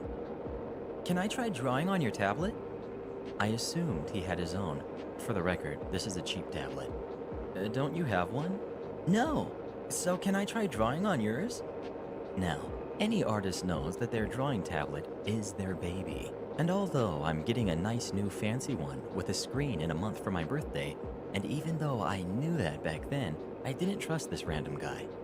Sorry, I hardly trust my sister with this. It's really hard to use. This is somewhat of a lie, and a lot of people struggle with it, but I picked it up almost immediately. "Oh, come on, just for a second, I won't break it." He notices how a part of it is a little scratched up, and the top left part of it is popped up. "Besides, you haven't taken much care of it." I look where he's looking before shrugging. "I do. I just don't have a case for it, and I was a little careless before." "See, if you're careless, I should..." I cut him off. How rude of me. "No. Now can you go away?" Alright kid huffs and begins to do something on his phone. Not even a second later, entitled dad approaches. Alright, kid. Is this jerk bothering you? Now I'm somewhat offended. I'm used to being insulted as a joke by family, and I can usually take insults from strangers. But to hear this from a grown man, talking about a kid who looks around 13 or 14? I look young, okay? "I asked to use her drawing tablet, but she didn't want to let me." Entitled dad turns and looks at what I was working on. Inconveniently, I had flipped off my art program out of habit when any adult approaches me and looks at my art. My mom does it all the time and always wants to post it. I had a meme drawing on the other page that I honestly found hilarious. Yeah, really? You'd think someone who had a drawing tablet would be good at drawing. Why do you even need it? I was drawing until you came over. At this point in my head, the "oh no, here we go again" meme is playing. What is that even? Peter Griffin with a nose job? It was a purposely bad drawing of Peter Griffin. Yes, it is. Look, if you're gonna be wasting your time on crap like that, you don't even need that tablet. He begins to reach out to grab my drawing tablet, which I quickly slide away. I put the pen down onto this small little indent thing in my laptop, I don't know what to call it, temporarily while I turned in the little chair to deal with him. If you don't leave me alone, I'm going to get the staff's attention. The entitled dad ignores my warning and reaches for it again. I give him a gentle little shove back, but I don't know my own strength, so it was stronger than I meant. All right, kid, all this time, is just watching in silence. How dare you push me, you little jerk! He keeps his voice down, but gets the attention of an older man waiting for the flight as well. He looks a little scruffy, with large eye bags. Listen. He had a weird but cool accent that was a mix of a New Yorker and an Irishman. The heck you think you're doing? Swearing at a freaking kid. You think your son's gonna grow up any better than you? This jerk needs to be taught a lesson. She disrespected me and my son. Besides, she doesn't need her stupid tablet. Her rich parents can just get her a new one. Old Savior looks like he's done with letting him talk. Why can't you? He's literally got Nike Air shoes. He looks to me. How much did your tablet cost? About $120 on average. If you can afford nice, expensive shoes for your son, you can afford to get him a tablet. Entitled Dad seems to be at a loss for words before he splutters out. Well, my son is way better than she could ever be, so why would she need it? She'd just end up working in fast food. I'm also fairly done with this encounter at this point, so I start to pack up, putting my pen in its little holder in my tablet and closing my laptop. I grabbed my 2 bags and dragged them over next to the old man. My mistake was not taking my laptop. Old Savior continues while I do this. I don't give a crap how talented your son is. It isn't your gosh dang stuff. It's hers. I haven't seen her work, but I'm sure she's great. I smile a little at this and give him a small nod of appreciation. Before Entitled Dad gets a word out, Old Savior looks from me back to my laptop and exclaims, What the heck do you think you're doing? I look back and Alright Kid has evolved from an alright kid to an entitled kid. Yeah, that's right. He's not good anymore. He unplugged the tablet from its USB port and started to hurriedly walk away, but he stops in his tracks. I'm angry. Very angry. So I hurry up to him and snatch it out of his hands. He was somewhat strong, but you don't get between an art kid and her tablet. I begin to walk away back to my laptop as the entitled dad grabs my arm. Give that to me right now, you little jerk. I kind of laugh, grab his arm, and try to pry it off my own. He's stronger than me, so I begin to pry his fingers off my arm by sliding my own tiny hand under it. Meanwhile, Old Savior gets up and grabs his arm, yanking it off. It suddenly becomes clear that this legend, despite his scruffy looks and age, is a boss. Instead of shouting like a normal man, he angrily whispers threats to him. I would relay them here, but he was talking so fast and had so many bad words, it would be a waste of time. Thankfully, this caused Entitled Dad and Entitled Kid to back off, going back to wherever they came from. I grab my laptop and sit next to the old man, thanking him and showing him my work. He tells me not to worry about it and asks what I was drawing. I tell him it's a Dungeons & Dragons character, and he remarks how he used to play a long time ago, when 3.5e just came out. We talk about Dungeons & Dragons for a while before he stands up to board with the folks who get to board before the normies. Not even with the elderly. He was in business class. My dad comes back to me, completely unaware of what just happened, and tells me that we aren't going to make it on that flight. I shrug, we pack up, and we begin to head to the next possible flight we could get on. I tell my dad about this on the walk, and his face hardened like he was upset, but we didn't do anything about it. But hey, I did get an expensive Starbucks out of it afterward. Thank you all for reading. If this actually gets read, please send me a link in the comments. To be honest, a small part of me wishes I could have had a longer conversation, since I really liked the characters he told me about, and he was really chill. So, old man, I salute you. Next we've got Entitled Family Tries to Steal My Cat. Hey, you lovely people. I've had quite a few experiences with entitled parents and other people, so here I am to tell you how one time an entitled family tried to steal my cat.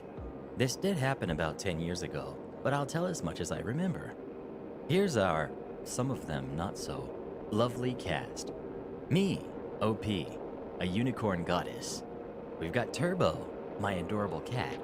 We have the entitled kid, entitled dad, and entitled mom. Now, on to the story. I used to live in a pretty small town where everyone knew pretty much everyone, so most of the time it was more than fine to let my two cats wander around outside.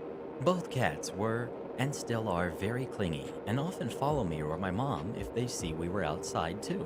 So we'd always either keep them inside while we went somewhere or make a run for it until the cats would just give up. That day was one of those days where I made a run for it, as Turbo had been following me to the grocery store.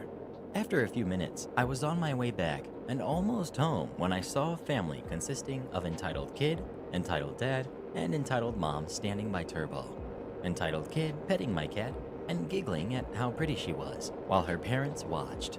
Now, I don't want to brag, but Turbo is a very pretty cat, and I've gotten tons of compliments on her. Taking a better look, I could see the family wasn't from around. Their car, clothes, and Entitled Mom's jewelry all looking very expensive, which wasn't something you really saw in my town. Not because people were poor, but nobody was real flashy, and no one wanted to be the first and stick out. Judging from where their car was parked, I think they were there to look at a house for sale. Anyway, I was smiling to myself and feeling proud again that someone liked my cat, when suddenly the Entitled Kid looked at her parents and asked, "Mommy, can we keep him?" To which her mother said, Sure, sweetie. You've been so good lately. You deserve a pet. This, of course, gave me a minor heart attack as the Entitled Mom bent down to pick up Turbo. Luckily, Turbo and I had a little game that whenever I wanted her inside, I would bend down to pick her up, only to have her run a few feet, stop, and wait for me to try again a few times. At that moment, Turbo seemed to think it was playtime, and with a little meow, ran about 3 feet away, stopped, and looked back at Entitled Mom, challenging her to try again, which she did. This was honestly pretty funny to watch, but when Entitled Mom called for Entitled Dad to open the car door and help her get Turbo in it, I decided to step in. I called Turbo's name to get her attention, and seeing me, she ran as fast as her little legs could get to me, meowing loudly the whole time as I gave her a few pets and told her we were going home. This did not sit well with the Entitled family, as Entitled Kid started crying, and the parents both looked at me like I was crazy. What the heck are you doing? Taking my cat home? That isn't your cat, you jerk. Yeah, she is. I've had her for years. Want to see the pics I've got? Apparently, me being a smart aleck was a bad move, as Entitled Kid dropped to the ground and started screaming even louder as she flopped around. Kitty! Look what you did. You made Entitled Kid cry. Just give her that cat already. Some child like you doesn't deserve such a pretty cat anyway. An Entitled Kid has been behaving wonderful and should be rewarded. I look at Entitled Kid, who's still throwing a tantrum. You call that good behavior? Who do you think you are, telling us how to raise our child? I'm not, but maybe I should. Give us the cat already. Nope. That's it. I'm getting that thing myself. He started stomping towards me and Turbo, obviously about to try to grab her, but I had enough. So grabbing Turbo, I quickly put her in my bag and zipped it up, so only her head was poking out and she couldn't jump out. With that done, I turned back to Entitled Dad, who had almost reached me and was glaring at my bag, obviously intent on just ripping the whole thing off.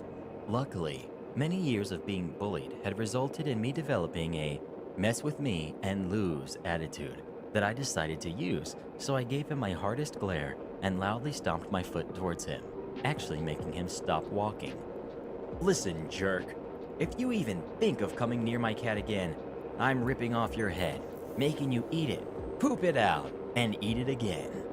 Entitled Mom let out a dramatic gasp. She must have been shocked that someone actually threatened Entitled Dad, or maybe just my imagination and language, but whatever. Same goes for you and your fake boobs.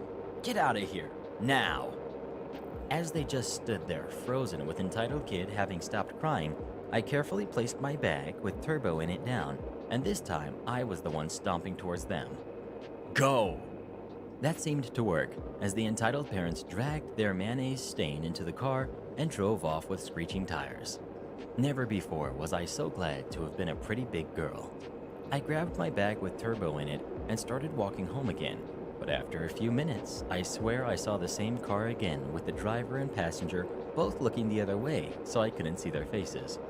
I figured they might have somehow found me again and were trying to follow me home to steal Turbo some other time, so I decided to walk past my house and just keep walking for at least an hour before I started taking all kinds of paths that were short but where cars couldn't come. After a while, I managed to not only lose them, but to also have them think that Turbo and I lived in a different neighborhood.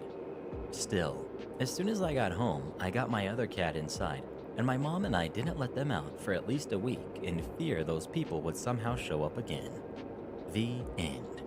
Thank you all very much for reading how I had to heroically rescue my cat from an entitled family. Also, for those of you wondering, here's a pic of her. And our final story of the day, the muffins. Okay, so this one is a bit strange, but just bear with me. So my wife and I live in an apartment complex that's pretty nice. Nothing too expensive or fancy, but it does have a fireplace and a good amount of space. Plus, the maintenance crew are really nice and professional. Like most apartments, when you get a package that's either too large to leave in the tiny cubbies they give for mail or to leave on your doorstep, it's sent to the main office building. It's a good system that prevents theft or lost packages. Now, my wife loves to bake, so one day she was going full blast in the kitchen and ended up making about 4 dozen tiny banana nut muffins. That's a ton, even for two 20-somethings. So being the nice and slightly shy folk we are, we decided to plate up about 25 of the muffins and bring them to the office. We figured it would be a nice gesture of gratitude. When we get to the office, there were the 2 typical employees that knew my wife and I because we almost immediately picked up our packages, and one I didn't recognize. This is our entitled parent. This woman was legitimately a fusion of a typical Karen and Miss Frizzle in a pantsuit. My wife greeted everyone holding the muffins behind her back. The 2 normal employees both smiled and said hello, while entitled parent just rushed past us without a word. I figured it was her lunch break or something, so I didn't really pay her any mind. After she left, my wife revealed the muffins, much to the office workers' delight. We told them it was for everyone, including the maintenance staff. My wife was wriggling bashfully as everyone talked up her muffins and how cute she was. They all said thank you from then on, and for the next few days everything was normal. But then the fun just stopped. At around 8 a.m. on Sunday, there was a loud banging at my door. My wife was already up, so she answered the door. To her and my surprise, it was entitled Parent. Keep in mind, we've never even spoken to this woman. We only know her name from the other office workers. Oh, good morning, Mrs. Entitled Parent. How are you this morning? Hello. I'm actually really busy today. I was just wondering when you'll be making muffins again. Well, that was just a one-time thing. But if I end up making more, I'll let you know. Actually, could you make some today? I really liked them last time and so did my kids. So please be a dear. Now, my wife isn't exactly what you would call tough. She often caves under pressure or feels guilty when she has to say no. That's where I come in. I have no issue shutting people down who demand more than either of us can do. I got up from the couch and marched over to the door. Actually, Miss Entitled Parent, we're actually about to go out on our weekly date and don't exactly have the time. Sorry about that. Well, you could always postpone it. My kids and I really liked the muffins. You guys are a little young to be going out like this. Think of this as a chance to do something actually nice for someone else, rather than indulging in each other. At this point, I'm done. I said no. My wife tried to say no, so that's the end of it. Sorry, we don't have time. We'll try to later. Have a nice day. I said that as quickly as possible to shut the door. Over the next few weeks, we had a few maintenance issues that we submitted requests for. Nothing major, just changing the weather strip and a door that was sticking.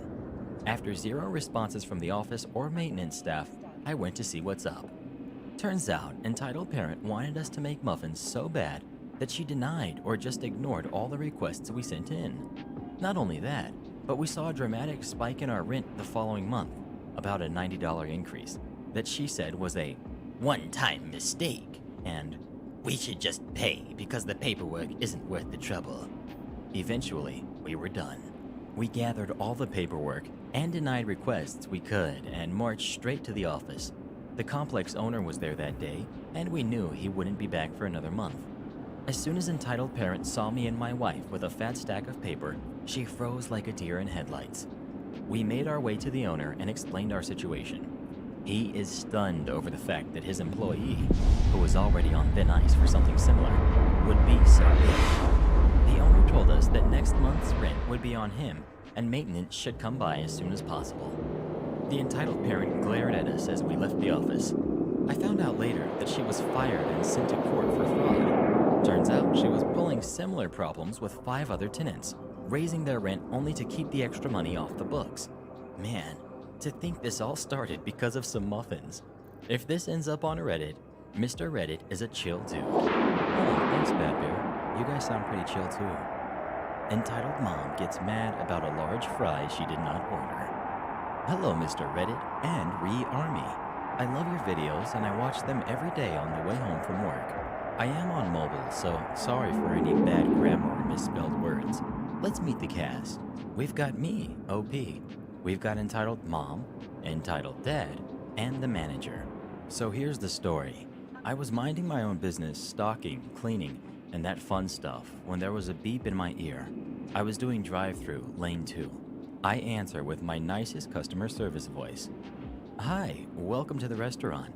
How can I help you today? She gives me her order, which is like $45. I read back to her the order word for word and told her the total and to go to the window to pay. She pays, then comes to my window, and this is the conversation that followed. Here are your drinks and food, ma'am. And would you like some dipping sauce with that? No, but you forgot a large fry. I wanted 5, not 4. Oh, I'm sorry about that. I go ring up a large fry. All right, ma'am. Your large fry is going to be $2.71. What the heck? Why is it that much? That is just the price, ma'am. Well, just give me a refund on all of it since you can't do your job. I can't because it's just a large fry. Fine. I just won't eat. You don't know what people are going through. My mother just died, so I deserve the food. Okay, I can do the refund. Can I have all the food and drinks back? Fine. She just hands me the food. Ma'am, I need the drinks too if you want a full refund. What the heck? Fine. Here you go, you stupid jerk. She hands me the drinks. Thank you. I get my manager so I can get the entitled mom her refund. We give her the refund, and I thought it was the end of it. Boy, was I wrong. The entitled dad walks in. I want to speak to the manager now. I'm sorry, sir. What's the matter? Are you a manager? No. Then forget you. Give me the manager. The manager comes running to see what's the problem. What seems to be the problem? Your stupid employees seem to be the problem. They made my poor wife cry. I demand the whole order free. I'm afraid I can't do that. You listen here. You either fire these jerks that don't deserve a job, or give me the free food. Then he said some hurtful things to the manager, and I jump in. We will not do either of those, but you can either order some food, or you can get out and not come back. What's your choice?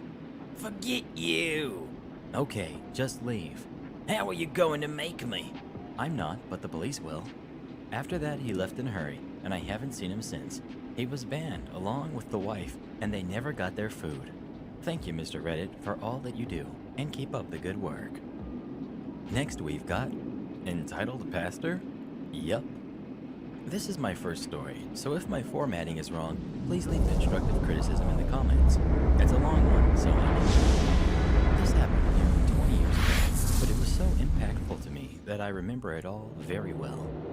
Backstory.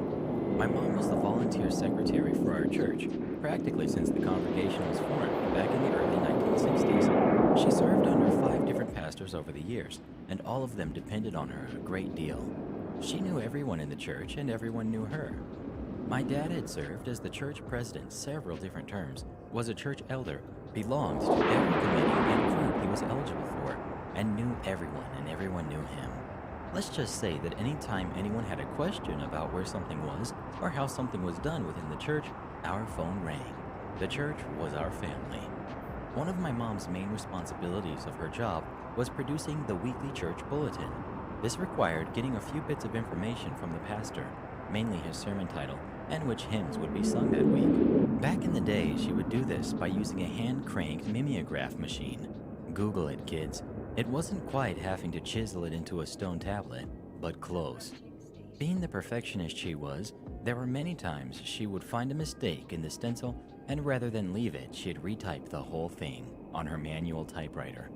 Even though there wasn't one church member who would have cared if service was spelled wrong.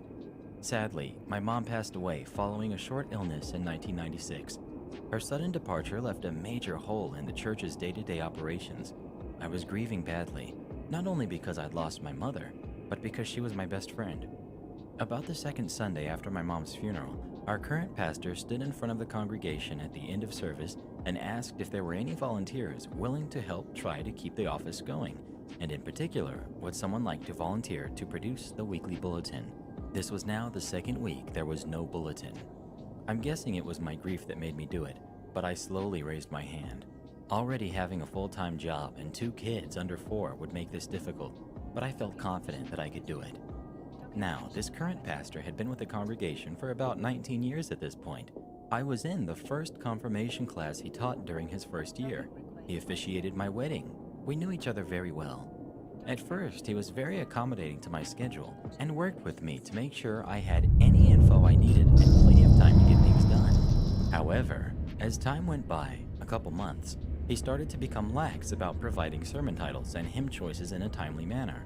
I began to often find myself at the church late on Saturday evenings, typing up the bulletin for Sunday morning, now all done on a computer. Thank you very much. And each time I would find a way to remind him that it would help me a lot if he would have this info available a day or 2 earlier, so I wasn't having to scramble to get this done so close to the deadline.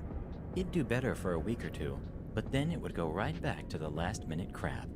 There are many other things he would do that annoyed me, all of them entitled behaviors, but those are for another post. Now, my dad was a real character. He had a biting, sarcastic sense of humor, and you'd be hard-pressed to find anyone that would say a bad word against him. He would also be very opinionated and loved a good debate. For example, he loved when a Jehovah's Witness person would come to the door. He'd invite them in, pull out his Bible, and start arguing with them to show them proof about this or that. I doubt he ever converted any of them, but I'm positive there were 1 or 2 that left there slightly questioning what they thought they knew. So my dad's relationship with the current pastor was very good. He considered him a good friend, as well as his spiritual leader, even though they had some heated debates through the years. The majority stemming from the pastor's sense of entitlement whenever he requested a raise in salary, or when he'd start talking about needing to hire an associate pastor because there was just too much for him to do. Being in the positions he had, Dad would tell me that our pastor was already the highest paid in the region, with the smallest congregation. Again, there are many more entitled stories I could tell about this pastor, but let me get to this story. Let's finally meet the cast for this story. We've got entitled pastor, we've got me, my dad, and older brother. It's now 1999, and my dad has cancer and is in a hospice facility. I'm seeing a great new guy that Dad really likes, and he knows that new guy and I are already planning on getting married, even though we're not yet officially engaged. I had even told entitled pastor that new guy and I were planning on getting married, to which he replied that before he would marry us, we would need to attend his pre-marriage classes. New guy and I weren't really thrilled about this, but we went ahead and scheduled the first class for the 3rd Thursday in September. It's now the end of August, and my dad's health was taking a bad turn. I was there on a Saturday afternoon, and Dad and I began talking about new guy and I getting married, and how even though I knew Dad wouldn't be able to walk me down the aisle, I really wanted him to be there. He just looked at me and said, "You'd better hurry then." I gave him a kiss, promised him I would, and burst into tears the moment I got home, telling new guy I was afraid there was no way my dad would make it until the wedding. New guy just wiped away my tears and said he would make sure my dad would see us get married. Suddenly, we're planning a wedding to be held at the hospice facility on Wednesday evening, just 4 days away. New guy went into mad planning mode. We divided the tasks that needed to get done so that it would be more like a real wedding event and not just the pastor and us in my dad's hospice room. We invited a few family members. I bought a dress, just an off-white lace short dress, not a full bridal gown. and I called entitled pastor to let him know what was happening. Here's how the conversation went. Hey, entitled pastor. Sorry I missed service this morning. Dad took a bad turn last evening, and I didn't get home until very late, so I overslept and woke.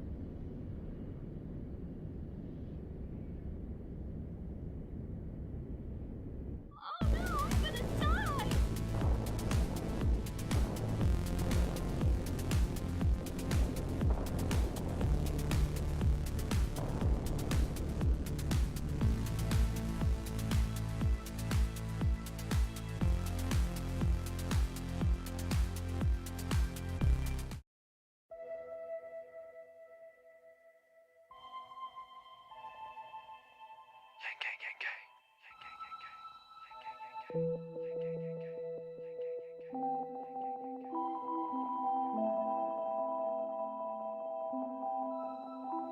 Automating away all our basic autonomy. Basically pay for the fake aristocracy. Shaking the shame and the sickening policy. Saving on sacred and taking my property.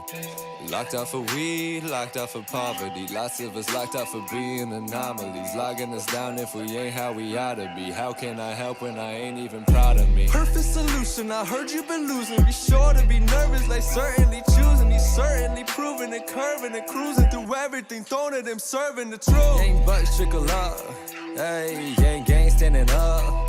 Hey, plain Jane's on a bus, man, John Doe know it's us. Hey, Yang bucks trickle up, hey, gang standing up. Hey, plain Jane's on a bus, man, John Doe know it's us. I just left my school, couldn't find a pot to piss in. Harsh recidivism, need an extra extradition. Imagine giving 10 Benjamins to kids in my position. That's your decision. It's so pernicious. With your permission, I hope you're listening. I really hope you listen. We're sick and tired, Yang is breaking the silence. Y'all way too pious, accepting what you're provided. Come out of hiding, take them all by surprise. We lost our pride, he's told us where we can find it. Yang bucks trickle up, hey, Yang gang standing up. Hey, plain Jane's on a bus, man, John Doe know it's us. Hey, Yang bucks trickle up, hey, Yang gang standing up. Hey, plain Jane's on a bus, man, John Doe know it's us.